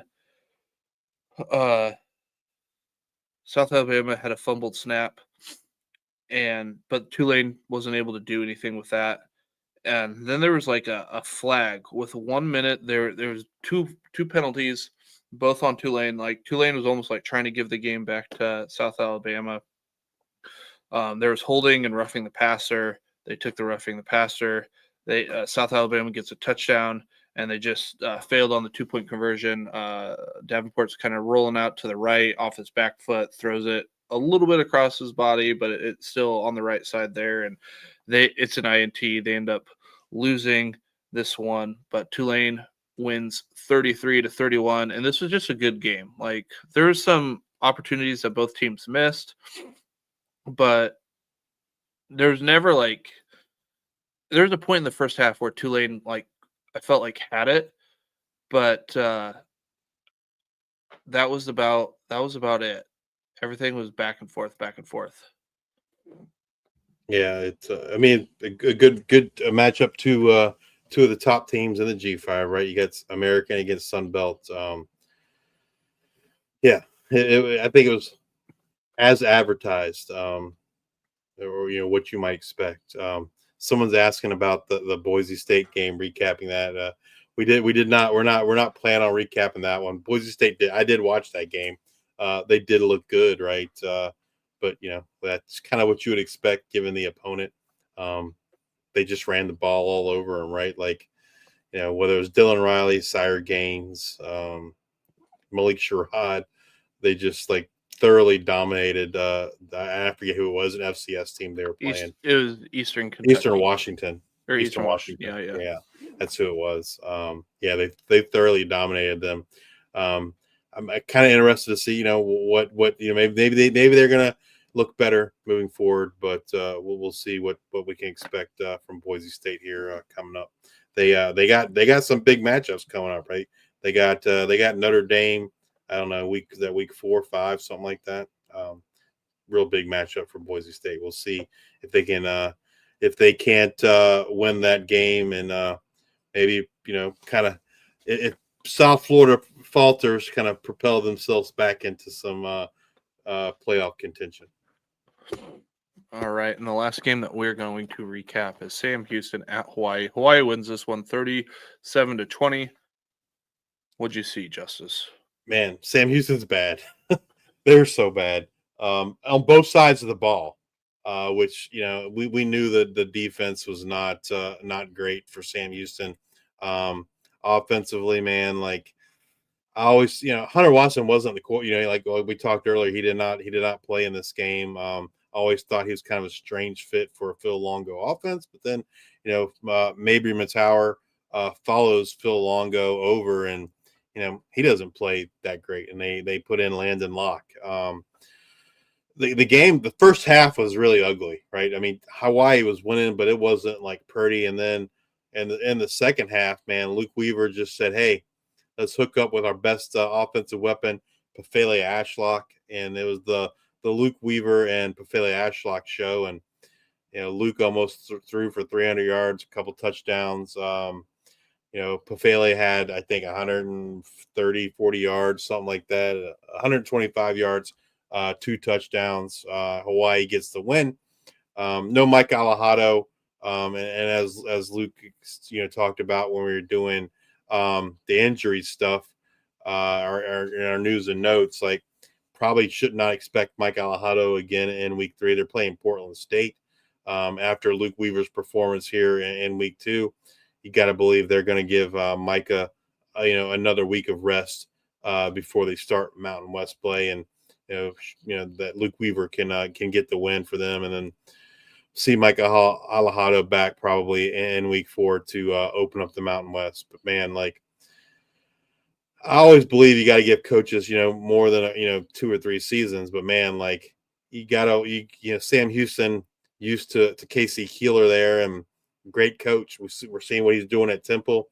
He left and went to Temple. They bring in Phil Longo, man, and It is not good. You know, a lot of turnover on the roster, and like they don't even look competitive on either side of the ball, and so you got to wonder, like, would Sam Houston even consider firing Phil Longo after one season, especially if if they go over, which I guess possible. Yeah, it is not been good for Sam Houston. Slippery slope. It's going to be a long year. Not even playing at their home games at their home stadium. It's a rough one. Yeah, 100%, 100%. All right. Well, let's get into our Week 3 previews of the G5 games. Friday, we've got G5 versus P4 games. We've got New Mexico at UCLA, 10 p.m. Eastern. I'm getting up the lines here now. It'll be an interesting game. I mean, we've talked about how bad UCLA is. I think New Mexico is better than people think they are. I think definitely defensively they're better than they were a year ago. I think they're still kind of feeling their way in some respects on offense, but Jack Lane, Dorian Thomas, Scottrey Humphrey, those are kind of your focal points, and then you got Jackson Eck there at linebacker, and FCS All-American, looking really good for the Lobos on defense, and it'll be an interesting game. It wouldn't shock me if New Mexico wins. 15.5-point favorites for UCLA. UCLA is favored. Yeah, man, I don't know. That seems like a large number. It does. UCLA is not good. I'd be tempted to take it. I'd be tempted to take New Mexico in the points if I was gonna pick something. Yeah, we talked about Coach Foster not making it through the season. What if he loses to New Mexico? Does he get fired after week 3? I don't know. Could be ugly. All right. Now let's move on over to what's here. So Saturday. Saturday G5 versus P4 games. We've got Oklahoma at Temple, 12 p.m. Eastern. This one, Oklahoma's favored by 24.5 points, over under 51.5. Yeah, I mean, I don't expect Temple to win the game, but I'm interested to see like how they look, right? They're off to that hot start, 2-0. Looked impressive in their wins, but now they're playing step up in competition. Interested to kind of see how Casey Keeler has them looking. I mean, Evan Simon's been playing phenomenal, right? I think we talked about last week, like most folks expected Giovanni McCoy to be the starter there for Temple, but it's Evan Simon, and Evan Simon's played phenomenal. Jay Ducker there at running back had a phenomenal start to the year, and yeah, it is a rare home game for a G5 against the P4 in Oklahoma. So, interested to kind of see what Temple looks like against a higher level of competition. I feel like there's been an odd number of P4 teams at G5 stadium. There has been this year, and this week I think there's like 4 or 5 of them, which is very highly unusual. G5s are usually paid to come to the P4. It's rare where you see the P4 visit the G5 100%. All right, Central Michigan at Michigan, 12 p.m. Eastern. Michigan favored by 27.5, over under set at 42.5. We talked about this a little bit earlier. Not much we can really take away from this game, I don't think. I mean, hopefully, Central Michigan plays them tough, right? I mean, that's kind of what you want to see, and doesn't lose by 40. Michigan. I saw on, I don't know if it was ESPN, Fox, or whatever, but there was a little bit of turmoil on the sidelines there with the $11 million man Bryce Underwood. Got into a little tiff there with one of his teammates. But yeah, I mean, I don't think Central Michigan's going to be able to hang, but a freshman quarterback.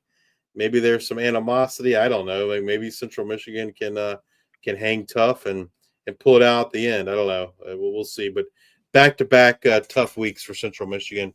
The MAC teams always seem to play like the toughest out of conference schedules. But Central Michigan, I think they're going to be a team to contend with once they get into MAC play. All right, South Alabama at Auburn, 12:45 p.m. Eastern. Auburn favored by 24.5, over under set at 53.5. That's a big number. I expect Auburn to win. With how Tulane ran the ball, I would assume Auburn's going to run the ball with Jackson Arnold. They can't really pass the ball with Jackson Arnold, so I anticipate seeing a very large rushing number in this game. Well, they'll have to do it without Darrell Robinson. Yes. He got some kind of bruise underneath the skin, and anyway, he had to get hospitalized. So I wouldn't expect to see Darrell Robinson out there against South Alabama, but they got Damari Austin, Jeremiah Cobb. Maybe we see some Omar Mabson. But yeah, they got a plethora of quality running backs there for Auburn. But it wouldn't shock me if South Alabama covers that spread. All right, next game, Oregon State at Texas Tech, 3:30 p.m. Eastern. Texas Tech favored by 23.5, over under set at 60.5. I'm assuming they are assuming Texas Tech is going to score all of those 60.5. I mean, or the majority. I know that's not how the math works out, but this one Texas Tech should roll. I would assume. Oregon State has not looked great. Yeah, especially with Malik Murphy. Someone earlier in the comments said, now you know why he's not at Texas anymore. It was. I don't know. It was kind of a strange move. He didn't look great at Duke, and then he goes to Oregon State. I mean, they got Anthony Hankerson, and then Allah. They got two quality running backs, I think, there, but they got to have a complementary passing game to kind of offset that. But yeah. All right, we got SMU at Missouri State, 3:30 p.m. Eastern. SMU favored by 27.5, over under set at 60.5. SMU looked pretty good, piling on points last week against Baylor.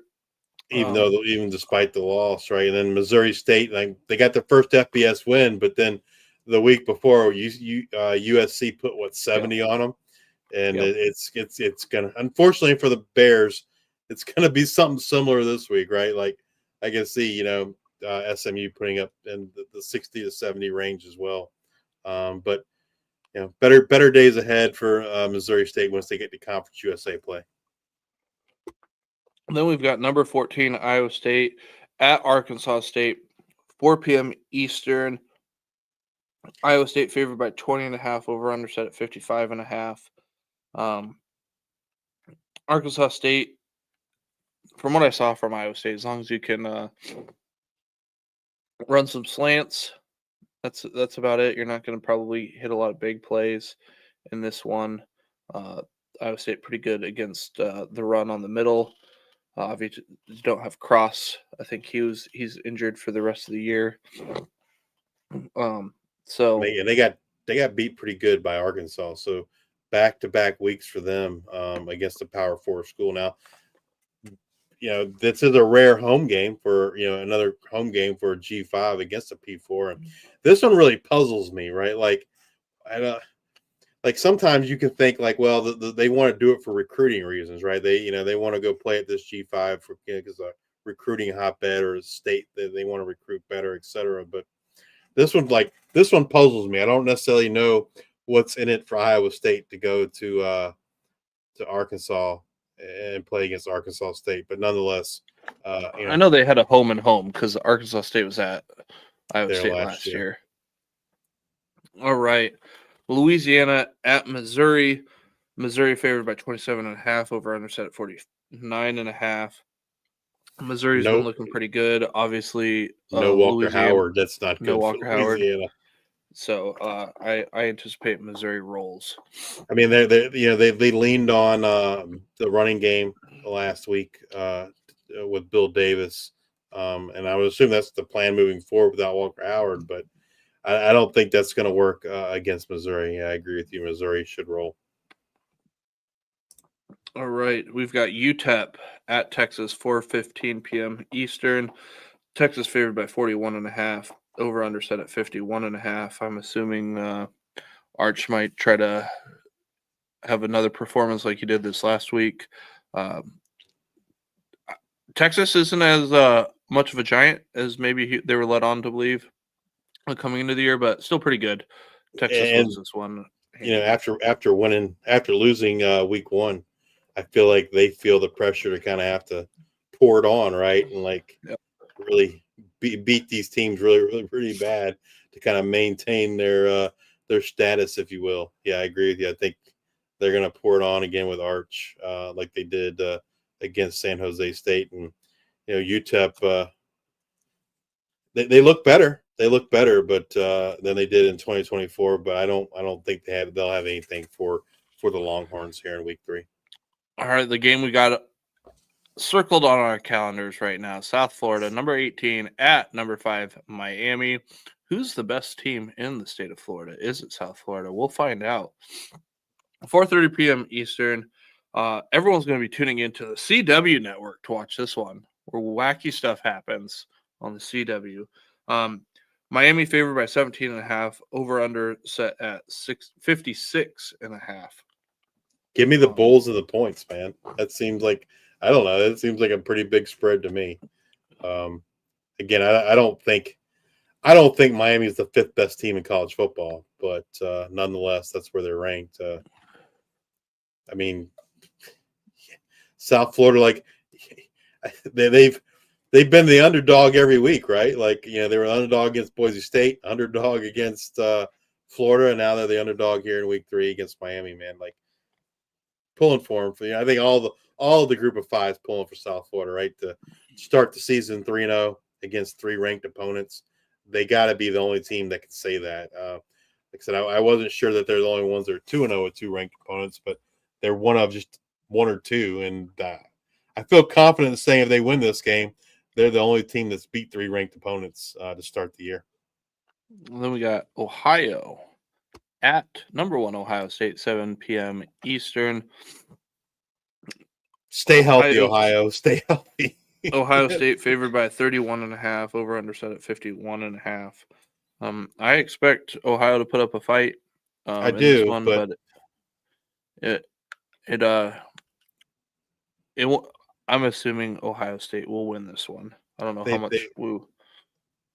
The key for me is for Ohio to stay healthy, right? Realize, hey, would you like to win this game? 100%. But when it's kind of clear that's not going to happen, or if that happens, they need to pull some of their starters. You don't want to see a Parker Navarro get hurt, or Chase Hendricks, Sabingura. You don't want to see those guys kind of get hurt in a game that, in the big scheme of things, is not really important. The important thing for Ohio would be to win the MAC and the MAC championship, and then kind of see where those cards fall in terms of the college football playoffs. So you just kind of hope they make it out of the game healthy. All right, Old Dominion at Virginia Tech, 7 p.m. Eastern.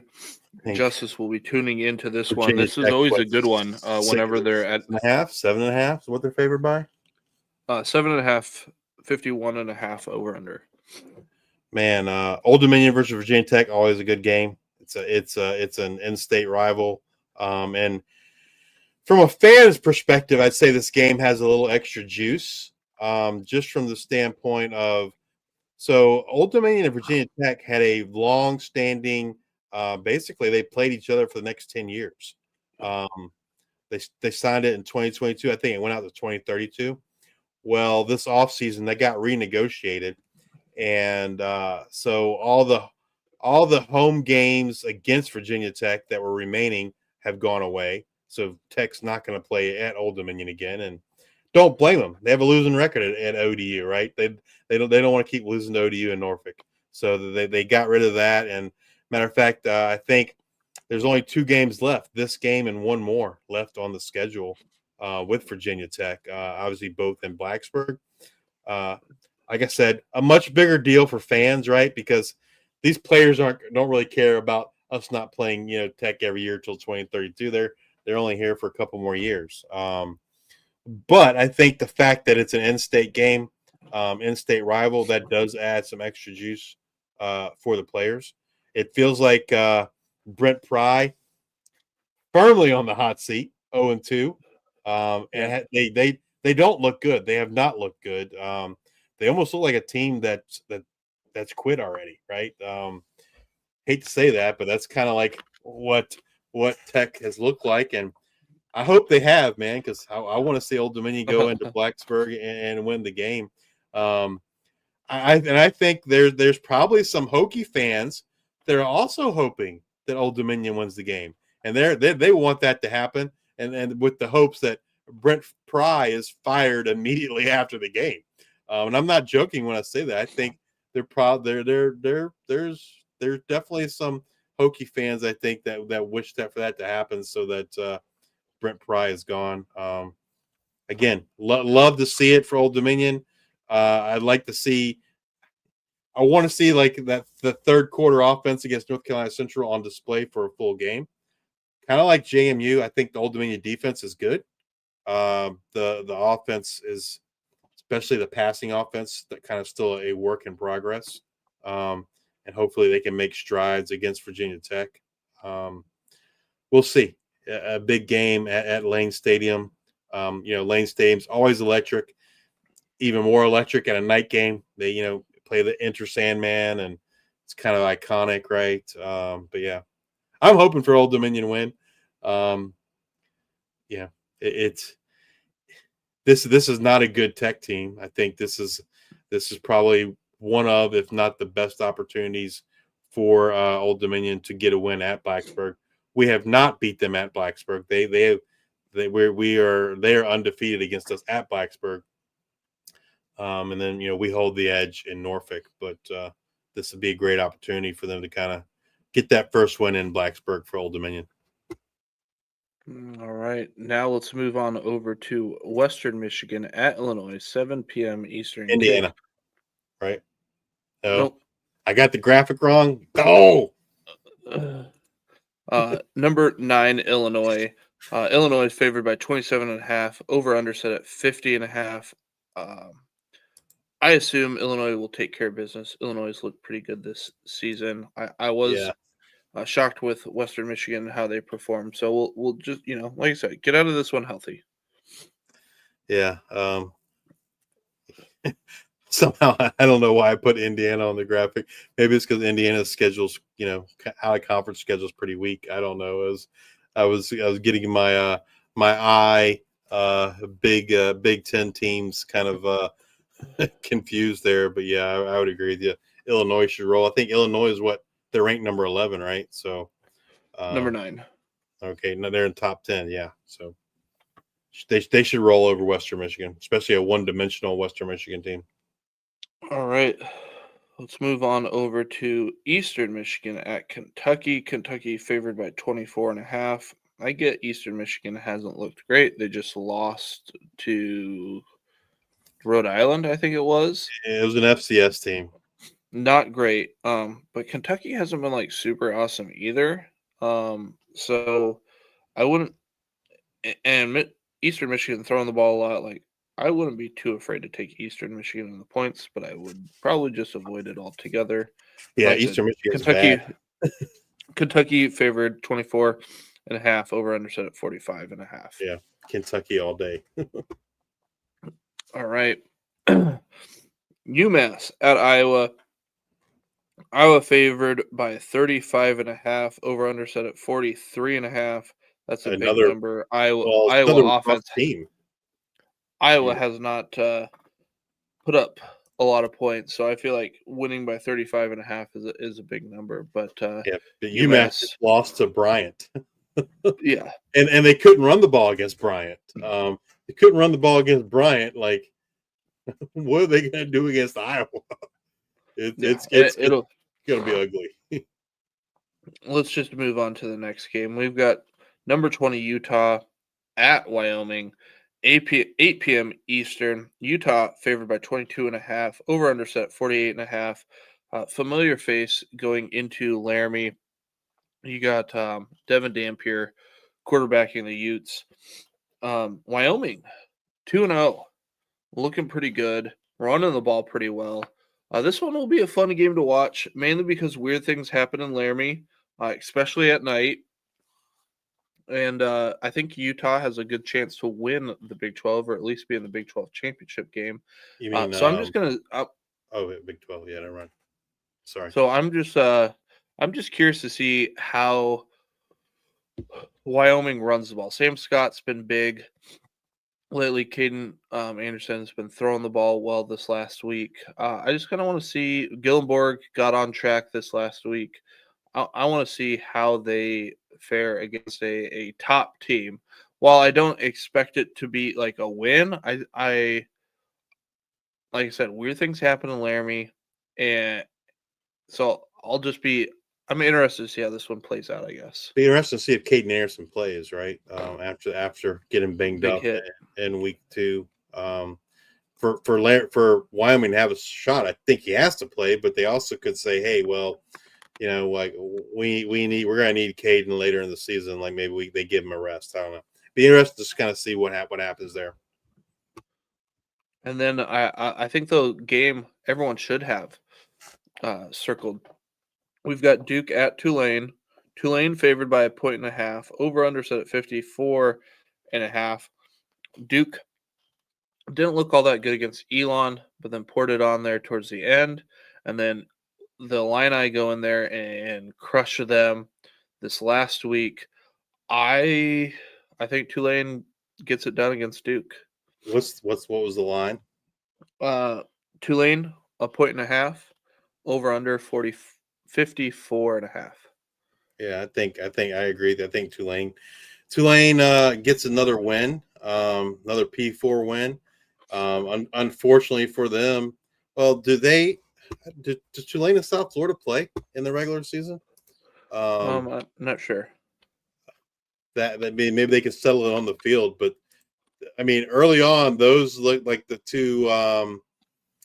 I don't know, the cream of the crop in terms of they do not meet.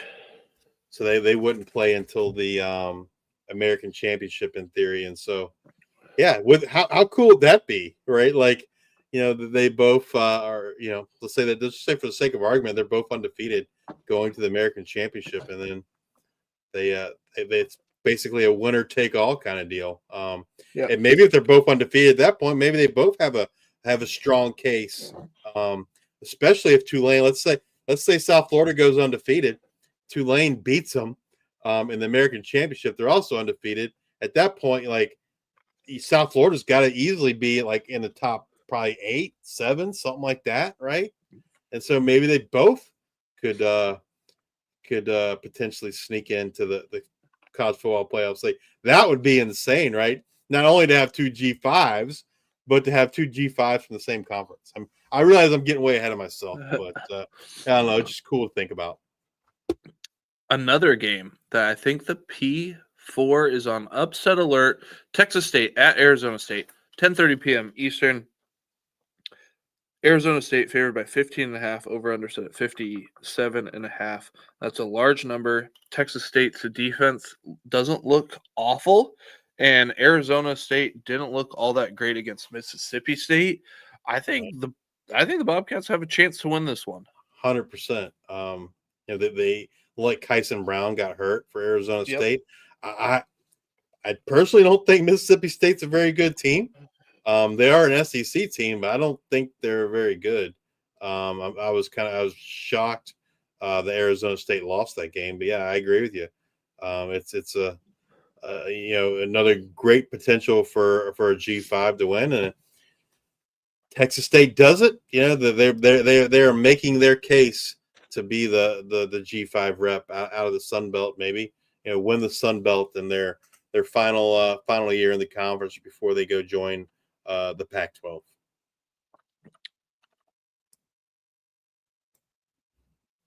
All right.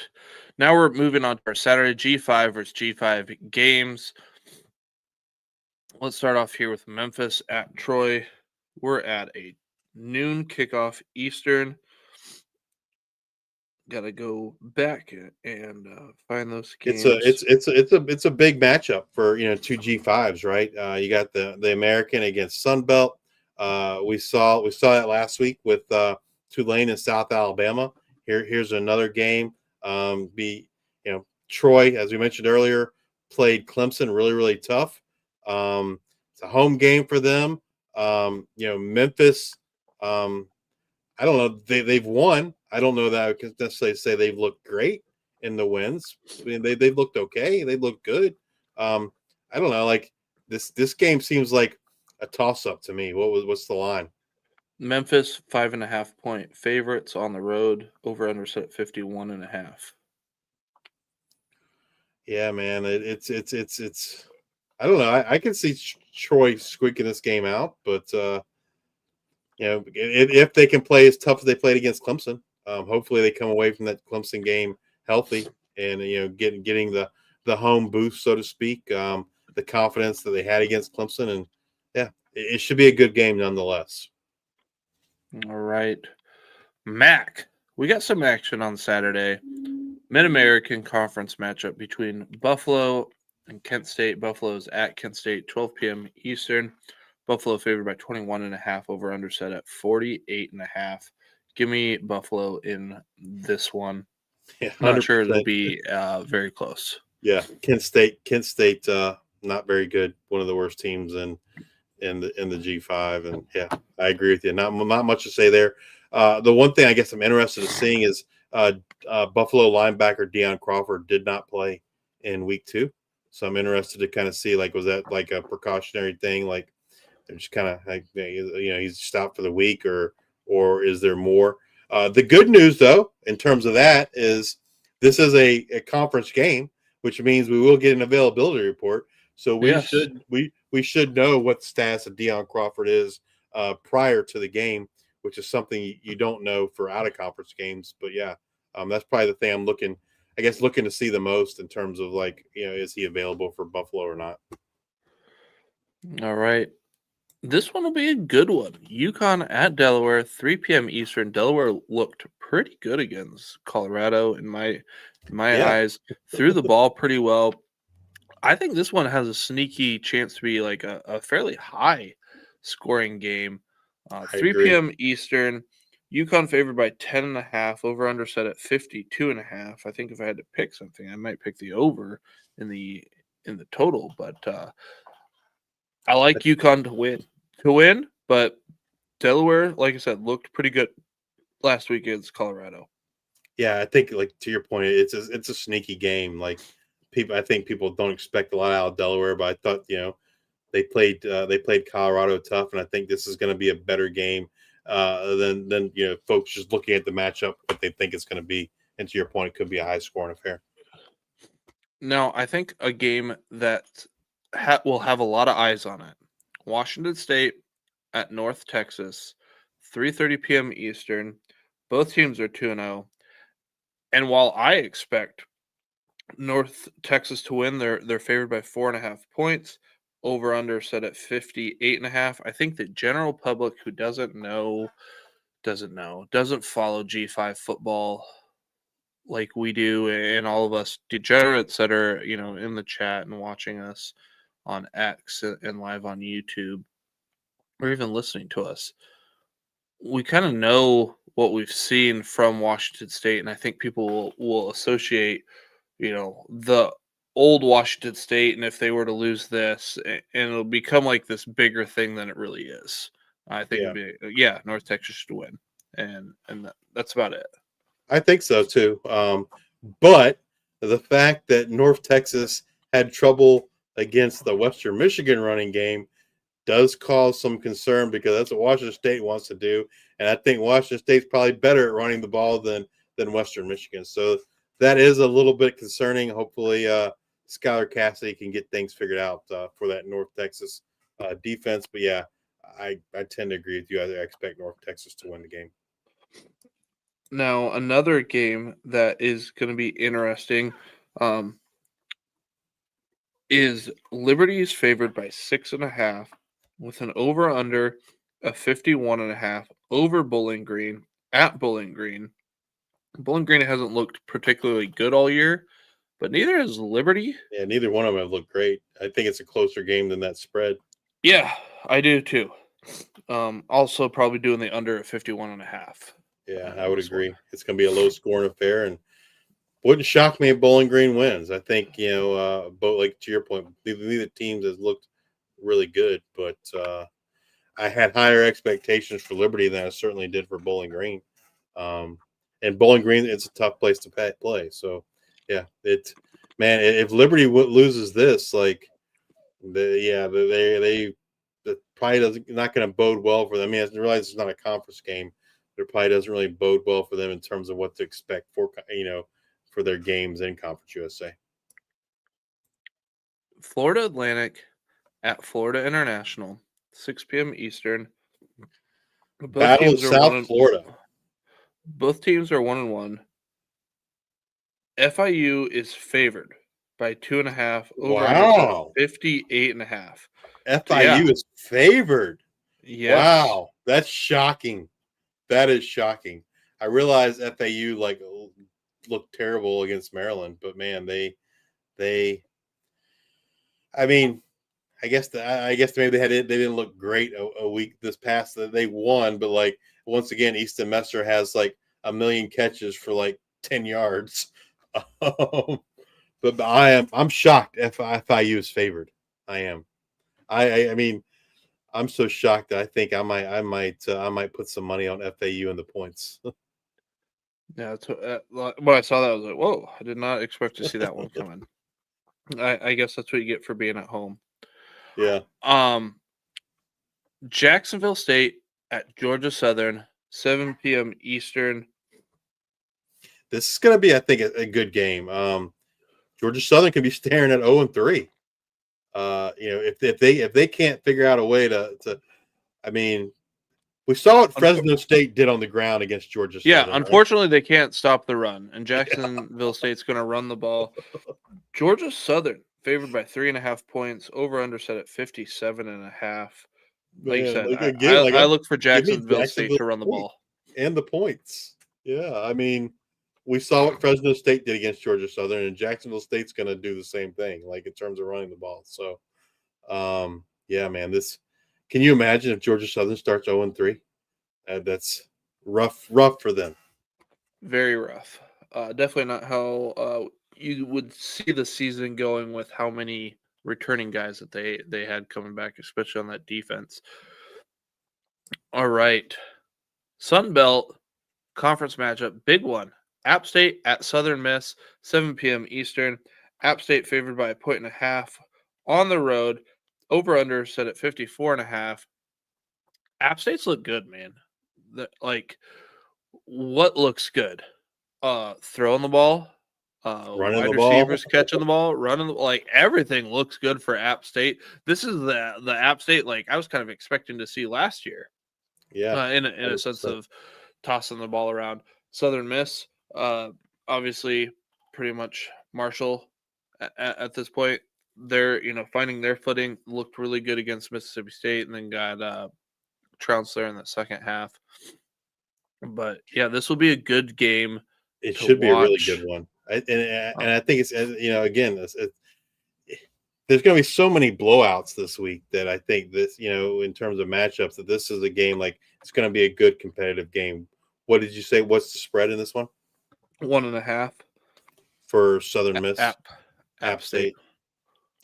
Yeah, I mean, I don't think I'm going to bet this game because I can see either team winning, but kind of to my earlier point, it should be a really competitive, really fun game to watch. All right, another one that'll be good, and I think the wrong team's favored in this one. New Mexico State at Louisiana Tech, 7:30 p.m. Eastern, Conference USA matchup. Louisiana Tech favored by 9.5 points, over under set at 42.5. New Mexico State's looked good. They've been able to play Louisiana Tech defenses look good. I mean, They didn't. I mean, they would they lose 20-7 against LSU, something like that. Yeah. I think they have a good defense. The question marks for me is the Louisiana Tech offense. Should be, but yeah, to your point, should be a good game. Yeah, I think this game will be a sneaky game that but I think New Mexico State can pull this one out. Logan Fife, just been great for this Aggies team. This last week found a lot of success in the middle of the field, a lot of slants, a lot of stuff. So I anticipate something similar. Pass the ball in the middle. All right. East Carolina at Coastal, 7:30 p.m. Eastern. ECU favored by 7.5. Over under set at 56.5. What are your thoughts for this one? East Carolina is going to run roughshod over Coastal Carolina. I mean, Coastal Carolina got the win last week against FCS. Could be their only win all year. I think East Carolina. They opened the season against NC State, tough game. They had an easy game in week 3 or week 2, I should say. Another easy win for East Carolina. I think they'll use this game to kind of get the offense rolling, man. Lots of passes to Yannick Smith, Anthony Smith, Caton Hauser having a big day.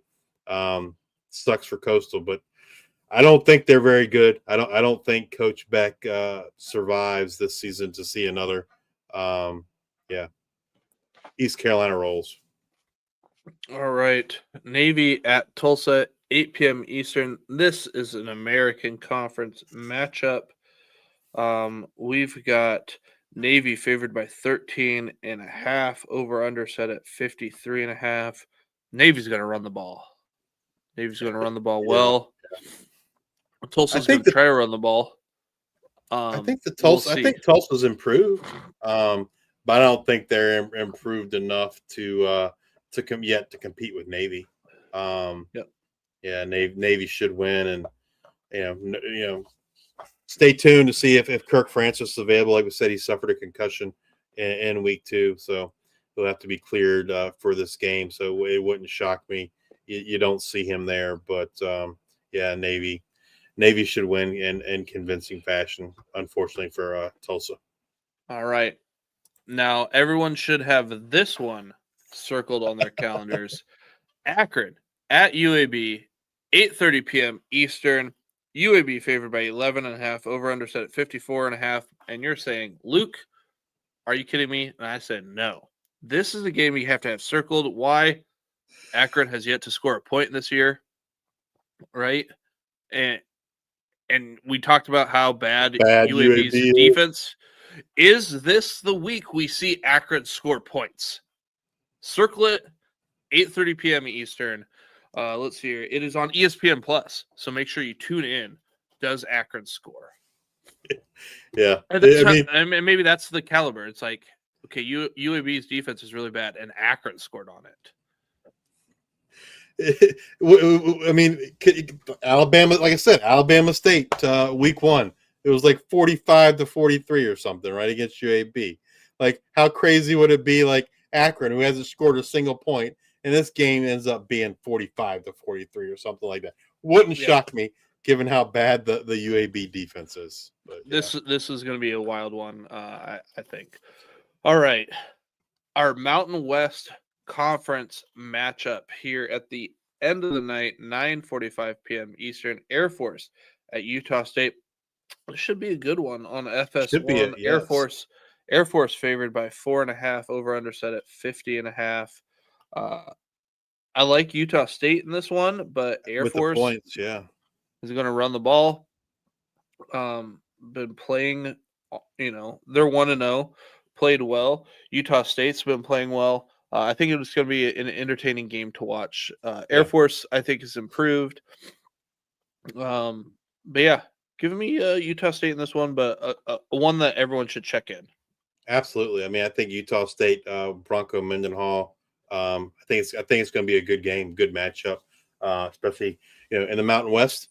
Going to give one of these teams an early advantage, and I don't know, like We don't have Air Force ranked. I think if Air Force wins this game, I could see them possibly making our rankings. But because I think Utah State's a good team, so definitely one I'm going to be tuned into on Saturday night. Oh boy, that was a lot. And like I said, we got a lot to get to. Normally, we haven't had this. This will be the first. Normally this would be the end of the show. The last last week or so. If you just want to hear the games, that's all you want to know. We've given you the recap. We've given you the games to watch this week. Thank you for tuning in. If you are ready for this marathon to continue, we want to highlight players. We want to highlight the great players that are in the G5. We've got our 2020 players through 2 weeks of the season. I am going to talk about offense while Justice is going to talk about defense. And we're going to get into the quarterbacks first. And these quarterbacks are top 20 in pass attempts per game and passing yards per game. So top 20 in both of these. There's 11 of them currently. AJ Swan, App State. Caden Hauser, East Carolina. Maverick MacGyver, Western Kentucky. Tucker Gleason, Toledo. Nick Minicucci, Delaware. Caden Anderson, Wyoming. Caden Veltkamp, FAU. Noah Kim, Eastern Michigan. Malik Murphy, Oregon State. Maddox Madsen, Boise State. And Walker Eget, San Jose State. Things that pop out here. We talked about how we love App State. 46 pass attempts per game. Wasn't sure if we'd see that on week 2. And he ranks number 1 in passing yards per game with 368. We expected Eastern Carolina to throw the ball. Caden Hauser, number 2 in the G5 with 366 yards per game. 10 yards behind him is Maverick MacGyver. Nick Minicucci, Delaware, 12th in attempts per game with 36 and 8th in yards per game with 275. I think that's something that jumps out to me. And then Wyoming, Caden Anderson, he wasn't up here at all last year, but 260 yards per game so far, which is 10th in the G5. Another name that is very interesting that I was shocked to see on here was Eastern Michigan's Noah Kim. Yes. 34 pass attempts per game, which ranks 17th in the G5. 248 yards per game, which ranks 12th in the G5. That was probably one of those that jumped out at me. And then while Walker Eget, he's number 4 in pass attempts per game with 44 and 7th in yards with 303. There's some of this watching that goes into it. Like numbers wise, he would be up there, but it just looks like his 303 looks different than other 303s that I've seen. So I put him at the bottom of this list.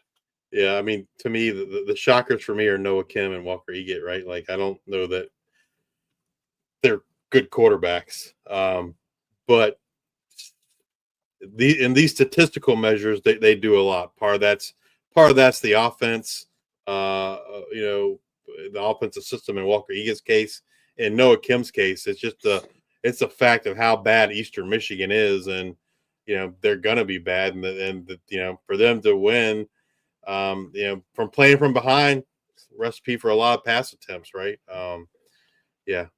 Eastern Michigan's another team that we didn't mention, but like Chris Creighton's seat has to be super, super hot. Very hot, very hot. All right, let's move over to our running backs. And we've got Tay Meadows, Troy, Robert Henry Jr., UTSA, Miles Davis, Utah State, Rashad Dominion, App State, Dominic Richardson, Tulsa, Jay Ducker, Temple, Kentrell Bullock, South Alabama, Sam Scott, Wyoming, Cam Cook, Jacksonville State, Quentin Jackson, Rice, Bryson Donaldson, Fresno State, Javion Jackson, UAB, and Nairi Biggins, CMU, Central Michigan. What stands out to me, like you said, Tay Meadows, the man, the bell cow, yards, 198 yards per game, which ranks first in the G5. He ranks third in touches per game with 24. By touches, it could be a rush attempt, it could be a pass. Miles Davis, 149 yards per game, which is ranked fifth, and he's averaging 18 touches per game, which is 16, but getting a lot of passing work. Robert Henry just been toting the rock, third in the G5 with 168 yards per game. All of these guys in here are averaging over 17 touches per game and over 112 yards per game. Just a lot going on here. We talked about App State and passing the ball. Well, guess what? Rashad Dominion, 27 touches per game, which ranks second in the G5, 142 yards per game, which is seventh. It's seventh in the G5. Jeez, Louise. Like, that's a name. I think another name that jumped out to me that I'm excited to see, Quentin Jackson and Rice. We were curious on what this option would look like. 23 touches per game, which is fifth in the G5, 113 yards per game, which is 17th in the G5. Probably a name that we're a little bit surprised that it's so far down here. Bryson Donaldson, Fresno State. He's averaging 19 and a half touches per game, which is 12th in the G5, and 132.5 yards per game, which is 11th. A name that I have further down the list, but numbers-wise looks pretty good, is Javion Jackson, UAB. 17 touches per game, which is 18th in the G5 with 166 yards per game, which is 4th in the G5. But it's like UAB's defense hasn't been great, so I figured they're going to have to start throwing the ball. Javion Jackson doesn't have a single reception on the year. So it's like, okay, they have to be close for him to pass. Like, this is Javion is somebody that I see those numbers coming down over the course of the year. Another name that's up there quite a bit, but I see coming down is Dominic Richardson, Tulsa.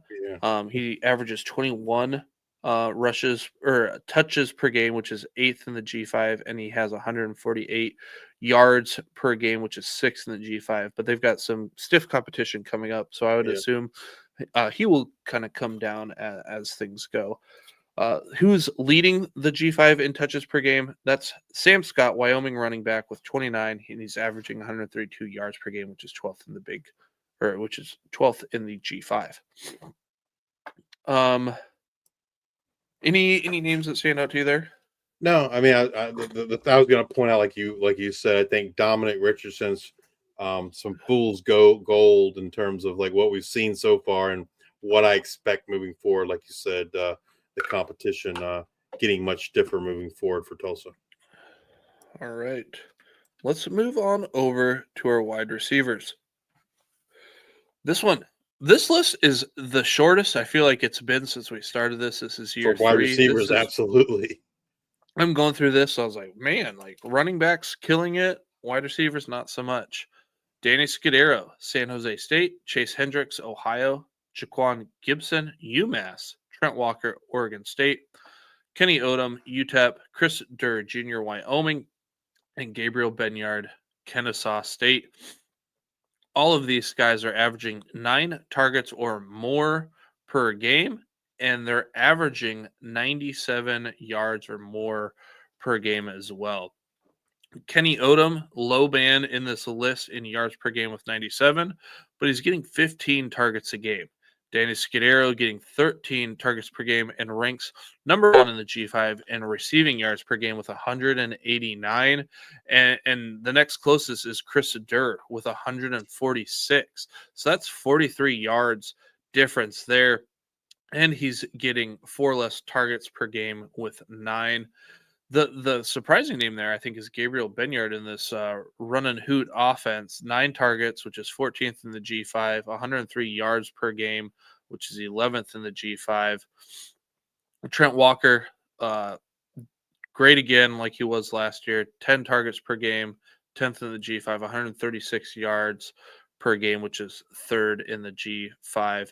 And I think the name that should jump out to you is Jaquan Gibson, UMass. 16 targets per game, which is 2nd. That means Easton Messers. I think he has 19 targets per game is his average. But he only has like he is 60 yards or 70 but he is- yards per game. He is not in the receiving aspect where you have to be in the top 20 in both. The one guy I'm shocked that's not on here, I would say, is Jaden Barnes from App State.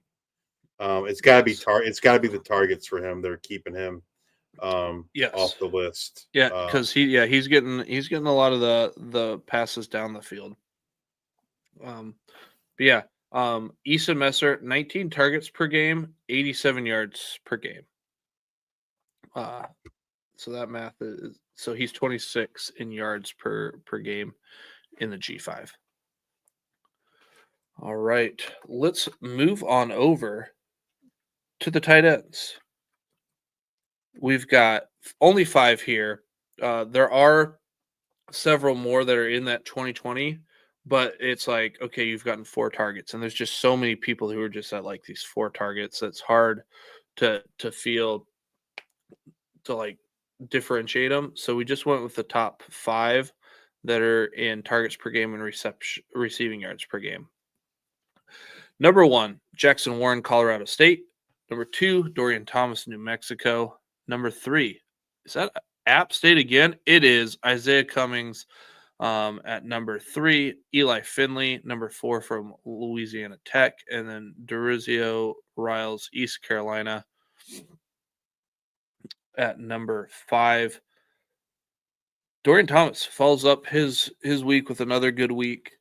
He's averaging 13 targets per game, which is number 1, followed by Jackson Warren at number 2, then Durizio Riles with 8 at number 3. Isaiah Cummings and Eli Finley both have 6 targets per game, which ranks 6th in the G5. Jackson Warren leads this group in receiving yards per game with 79. Obviously a dud in week 2, but that was kind of a weird game all around for Colorado State. I expect him to bounce back and the Rams to bounce back in week 3. Dorian Thomas is averaging 71 yards, while Isaiah Cummings on his 6 targets is averaging 57. Eli Finley is averaging 59. So you're like, Luke, they're the same targets per game and pretty much the same in receiving yards. And Finley's has more. Why don't you have him ahead? Well, as we saw, AJ Swan is throwing the most in the G5. So I guess if I have to differentiate, like, okay, Isaiah Cummings might have more opportunities in the future than Eli Finley might. And then Durizio Riles, 49 yards per game, which is 9th in the G5. I think the thing that hurts Riles is East Carolina has 2 tight ends that are really good. Javante Connor, and Riles, both really, really good tight ends. And unfortunately, in both their cases, that's they eat into each other's production. But yeah, Dorian Thomas, man, like what a game he had against Michigan week 1. With a 14 catches for like 95 yards and 2 touchdowns, and then he follows it up with a 10 or so in week 2. Yeah, man. Some good tight ends here in the G5. I want to quick answer Brett's question. Brett says, do you feel like Jordan Napier gets on this list soon? Again, I'm seeing this late. I'm assuming he's talking about the wide receivers. Yep. I don't think so, because you got to be in 2020. So that's in the receiving yards and targets. And currently he gets 6 targets per game, which is 57th of the G5. And he is averaging, I think it's 17 yards per game. Well, a lot of that's because in week 1 he did absolutely nothing. That's 257 in the G5. So he's just starting in a big hole. It's going to be hard to get up there. Yeah, well, he'll have to play like he did in week 2 every game moving forward to kind of break it. I mean, could he get there? Sure, but it's probably going to happen later in the year. So, all right, let's talk some offensive linemen. Right? Who doesn't want to talk about offensive linemen? So we started doing this at the end of last year. In the off season, I have revamped our scoring system. As you might imagine, for offensive linemen, there aren't a lot of stats. It's hard to quantify how good an offensive lineman is. But nonetheless, I have come up with a scoring system. It's our own. No, it's not anyone else's scoring system. It's our own scoring system. G5 Hive, proprietary scoring rating, offensive lineman rating, if you will. It's a combination of looking at how an offensive line unit as a whole is doing for a team, coupled with that individual player's performance. We look at things like negative plays. We look at, rush line yards, etc.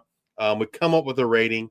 And on top of that, we have to, probably the thing I've struggled with the most in all these positions moving forward, unlike the skill positions, is snaps, right? So, like, you come up with this rating. Well, a guy that plays one snap and has a phenomenal one snap might have an awesome rating, right? Which is true, but he only played one snap. And so you have to quantify, and this goes for all the positions moving forward from this point on, is like they need to play a minimum number of snaps. And so what I still don't have a good answer for like what it should be. Some folks I talked to today that are, in the college football world kind of felt like it should be 100 snaps, basically 50 snaps a game. That seemed too high to me. I thought maybe it should be more like 30, which at this point means 60 snaps. What I used for this week, and maybe I'll adjust it moving forward, I get a chance to talk to some more folks.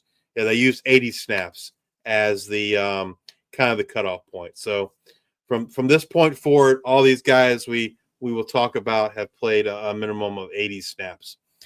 So anyway, number one for the centers is Fresno State's Jacob Spalmer. He has a G5 Hive rating of 65.1. He's only allowed one pressure in 172 snaps. Coming in at number two, and I hope I don't butcher this name too bad.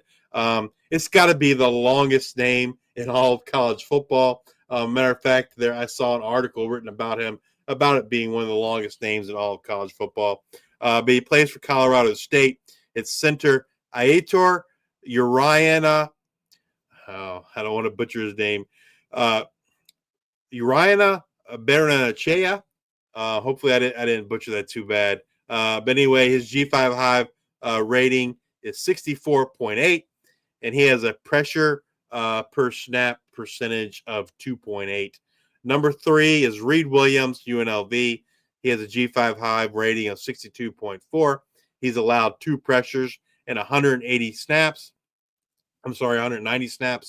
Number four is Grayson Maines out of Temple, 62.2 rating, has a negative play rate of 0. So he has had, through 2 games, he's had 0 negative plays. Pretty impressive there for Grayson Maines.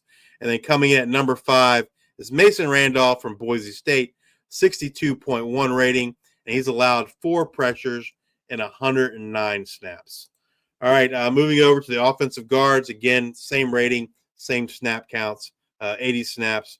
But number 1, we got Ryan Berger out of Oregon State, 66.2 rating. Again, he's allowed 0 pressures and 102 snaps. Pretty impressive. Number 2 is Will Jeffcoat out of Army, a rating of 66.1. He also has allowed 0 pressures. He's done it in 168 snaps. Coming in at number 3, Liam Wertman from Colorado State. He has a 65.7 rating, and he has a pressure per snap percentage of 1.4. Number 4, Dylan Sikorsky out of Oregon State. His rating is 65.4, and he's allowed 1 pressure in 143 snaps. So we were talking about the Oregon State offensive line earlier, and here they got 2 guys in our top 5, both of them guards. And then coming at number 5, friend of the show. If you haven't had a chance to check out the Fatter, and Fattest podcast, I encourage you to do so. Matter of fact, I was just listening to it earlier today, It's Caden Barnett, Jack Walsh, and Wes King. Always entertaining. A great listen. I encourage you guys to go over and follow and subscribe to those guys and listen. It's very entertaining. But anyway, Caden Barnett, Wyoming, comes in at number 5, a 65.1 rating, and he also has a negative play rate of 0 through 2 games, which is, again, super impressive. All right, moving over to the offensive tackles, and then same thing, same rating scale, same minimum snap count of 80.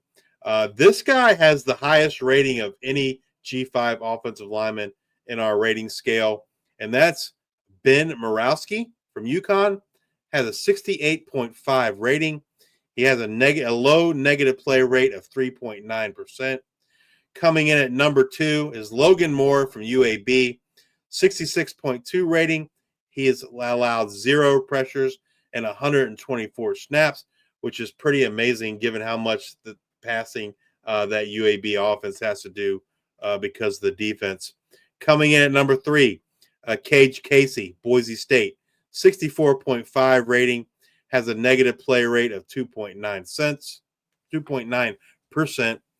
Coming in at number 4, Dorian Strawn, Texas State, 64.4 rating, has a pressure per snap percentage of 1.7.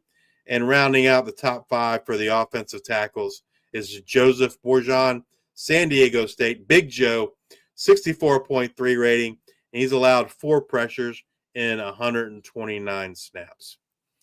All right, let's move over to the defensive side of the ball.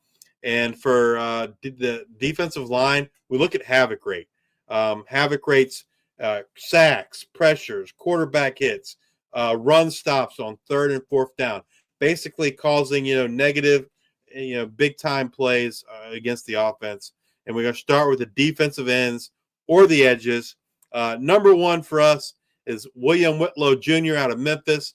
Has a havoc rate of 23.9%, and he has 10 total pressures through 2 games. Coming in at number 2, Jadon Burnett, Tulsa, 20% havoc rate. He's has 2 sacks through 2 games. Number 2, we've talked about App State a lot tonight. Well, here they are on the defensive side of the ball. Number 2, tied with Jadon Burnett at number 2, is Thomas Davis, with a havoc rate of 20%. And he has a 25.6% rush win rate, which is pretty freaking incredible. Number 4, out of Washington State, Isaac Terrell, havoc rate of 19.7% with 8 pressures. And then coming in at number 5, Udoka Azini out of UTEP, a 19.4% havoc rate. And he's also, good in run support. He's averaging 5 tackles per game. Now moving over to the defensive tackles. Once again, same metric, havoc rate. Number 1, a bit of a surprise given how bad the team is as a whole, but here's your bright spot for Middle Tennessee. DeMonte Smith out of Middle Tennessee, havoc rate of 25%. That leads all the G5 in havoc rate. DeMonte Smith, and he has 11 pressures on the season. Number 2, Ezra Christensen from New Mexico State, 20.5% havoc rate, 2 sacks on the year. Number 3, Jelani Davis out of Kent State, 16.7% havoc rate with a rush win rate of 17.9%. Number 4, incredible player for Navy, Landon Robinson, 16% havoc rate. He has 7 total pressures on the year. And rounding out the top 5 is Nakai Johnson from Tulsa, 14.8% havoc rate, averaging 5.5 tackles per game. That's 2 guys from Tulsa in the top 5 in havoc rate. And then Byron Turner Jr. have an outstanding year too in terms of sacks. So that Tulsa defensive line definitely getting it done. But they'll have their hands full this week against Navy. All right, moving over to the linebackers, and this is simply based on tackles per game. We got number 1 is Owen Long, Colorado State, 13.5 tackles per game. He also has 12 stops, which is huge. Stops are basically stopping a run on 3rd or 4th down. Number 2 is Andon Thomas out of Army, 13 tackles per game, and he has an incredible solo tackle rate of 96%, meaning most of his tackles are solo tackles, not assists. Also coming in at number 2, tied with Andon Thomas, is Luke's Defensive Player of the Week, Jackson Eck from New Mexico, also averaging 13 tackles per game, and he has 10 stops on the year. Number 4, Ray Coney from Tulsa, 12 tackles per game with a missed tackle rate of 4%. Incredible. He doesn't miss many tackles. Another standout for that Tulsa defense. And coming at number 5, Jalen Schuler for South Florida, 11.5 tackles per game with 3 big tackles for loss for the Bulls through 2 weeks. All right, moving over to the defensive backs, we're going to start with cornerbacks. And the metric we use for the defensive backs is adjusted net yards against per coverage snap. So this basically is looking at, hey, this is how many yards you're giving up to opposing receivers in coverage. And then we subtract the good things they do, like pass defenses and interceptions, interception yards. And then we divide that by the coverage snaps that these players play. And again, we're using the same metrics here, 80 snaps. No surprise, number 1, Chance Gamble. We've talked about him numerous times on the show. He was a player of the Sun Belt All-Conference player for us. He's also someone we talked about in our Worker Bee series with Georgia Southern.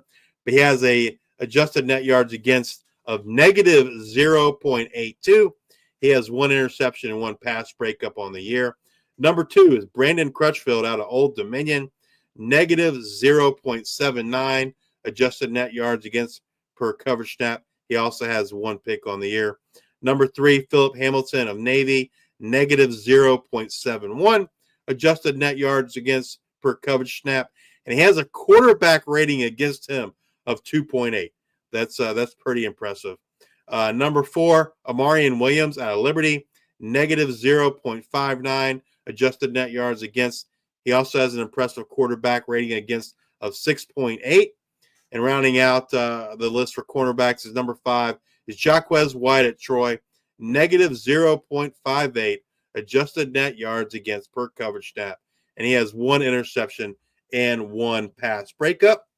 Moving over to the safeties, same metric, adjusted net yards against per coverage snap. Coming in at number 1, Javian White at Tulane.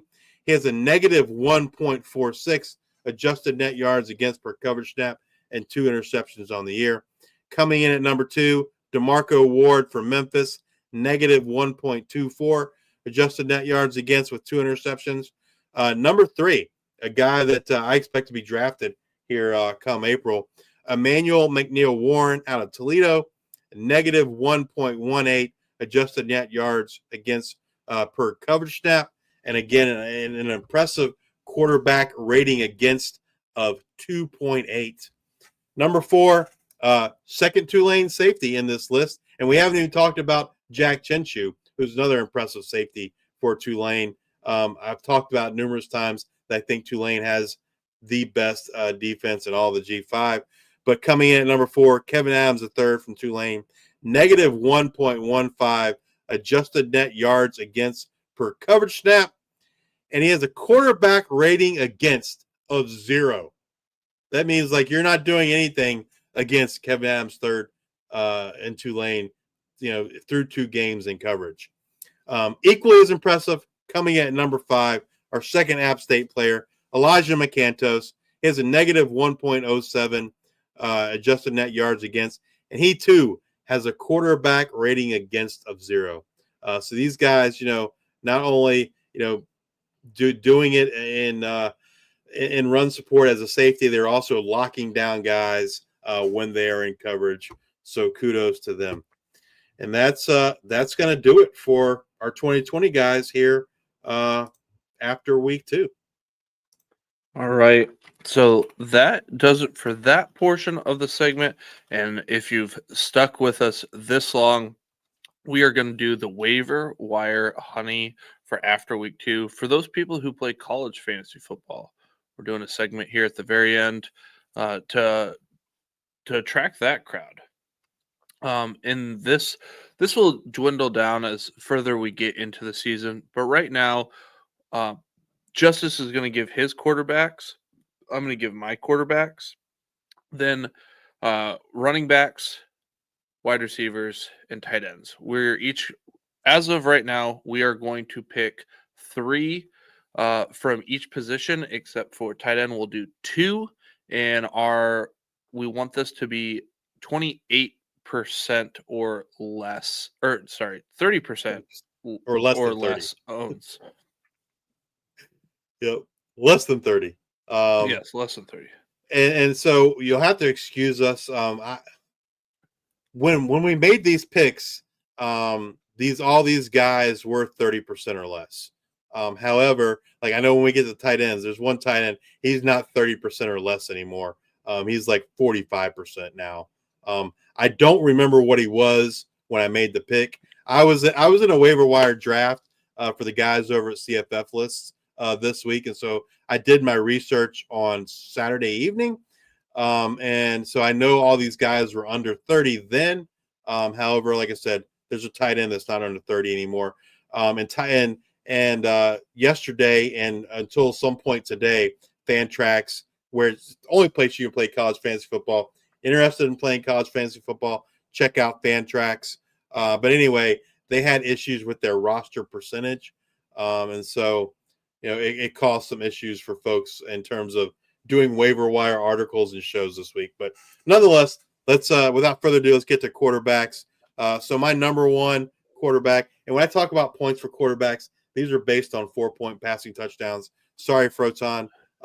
Majority of my leagues are 4 points, so the league I picked to check these guys happened to be a 4-point passing touchdown. But nonetheless, I think all these guys are quality pickups, regardless of your passing touchdown scoring. Number 1, Brad Jackson, Texas State, 28% owned. I feel like next week we won't be able to talk about Brad Jackson. He'll be above the threshold, but in 2 games he's had 28 and 29 points. He plays in a high-powered offense. He is a true dual threat. He does it in the air, does it on the ground. As we mentioned, they do have a tougher matchup this week against Arizona State. So if you're looking for like a 1-week guy, maybe he's not it. But like for long term, I mean, to me, Brad Jackson is like head and shoulders the number 1 waiver pick for quarterbacks. The number 2 guy for me is AJ Swan. Luke has waxed poetic about him already several times tonight. He's 16% owned. In a 4-point passing touchdown league, he scored 19 and 29 points. He's basically getting you 300 yards and 2 touchdowns every single week. He's not really a dual threat guy, but he's also not a zero in the run game. He's 15 to 20 yards there. And in a week where there's so many games that have blowout potential and you're scared about starting certain quarterbacks, AJ Swan plays Southern Miss in week 3, and that should be a very competitive matchup. And so you don't have to worry about him getting yanked or pulled before doing too much. So I think that's a real appeal here for AJ Swan in week 3. And the same goes for his opponent in week 3, and that's Southern Miss quarterback Braylon Braxton, 27% owned, 22 and 19 points. He's basically been getting you 200 yards and 2 touchdowns passing each week. He is much more of a dual threat, getting you anywhere between 20 to 60 yards rushing. He does not have a rushing touchdown yet. I assume that's going to remedy itself at some point. And again, they have a conference matchup against App State, so it should be a competitive game where both AJ Swan and Braylon Braxton, Southern Miss, their teams put up a lot of points, and those guys are going to be a big part of that. Luke, who you got? All right, wanted to make sure to not overlap with Justice, so I went with different guys. While I do love AJ, I love all those picks.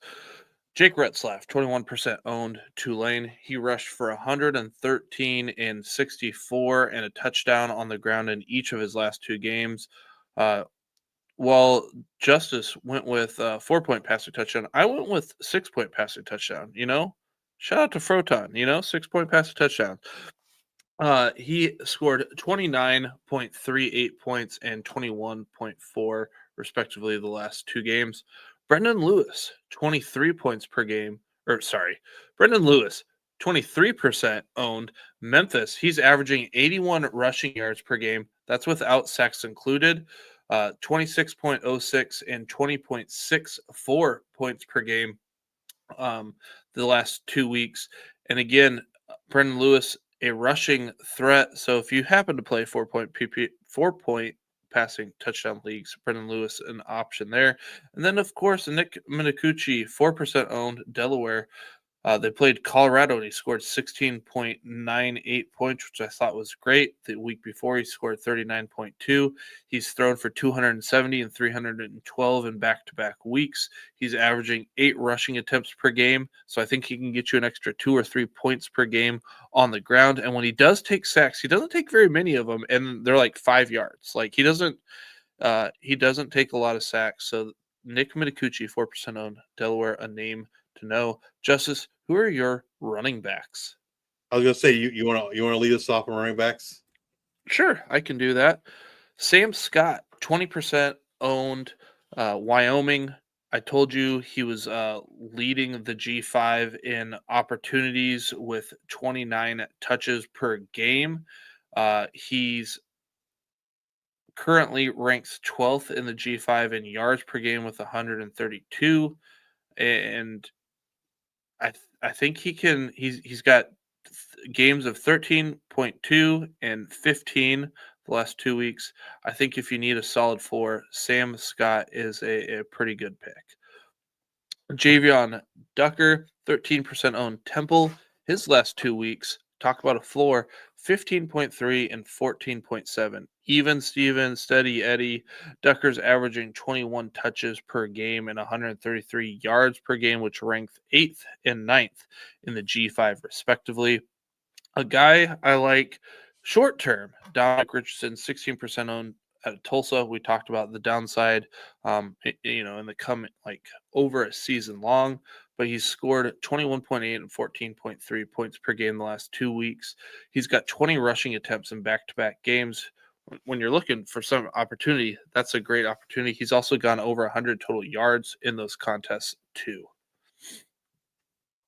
All right, Justice, who do you have for your running backs?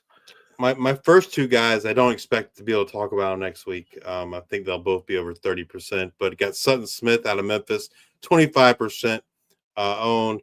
He scored 21 and 13 points. He's getting you 60 yards and a touchdown each week. He was heavily involved in the passing game there in week 2 with Greg DeRozier's out. That's something to pay attention to, though, with him, right? Like, number one, while DeRozier is out, can Sutton Smith kind of assert himself as the lead dog? And maybe like Wally Pip, DeRozier in terms of like being a committee? Or is it going to go back to more of a 50-50 share? I think regardless, Sutton Smith's going to be productive. I just think like if he's not the only guy, he's not the lead dog, maybe his ceiling is going to be capped a little bit because of the split. But I still feel like he's someone that's going to get you, double-digit points on a week-to-week basis. Next up, Tay Meadows, Troy. We've talked about him a lot tonight. He's only 24% owned. Trey Cooley out for the year with an injury. And like we said earlier, Tay is looking like the workhorse for the Trojans. He's had 26 points. He only had 7 points against Clemson, but all those were 76 rushing yards. He didn't get a touchdown. But against that Clemson defense, that's very impressive. He's had 23 and 16 attempts, and he's far outpaced their number 2 in Jordan Lovett. They play Memphis this week. So Memphis and Troy, the top 2 choices play each other, and I'm interested to see Sutton Smith versus Tay Meadows, see who can come out on top of that rushing battle. And then the number 3 guy for me, Quentin Jackson. Someone I was high on to start the season. I own him in several leagues. He's only 8% owned. Rice's number 1 running back in a triple option offense.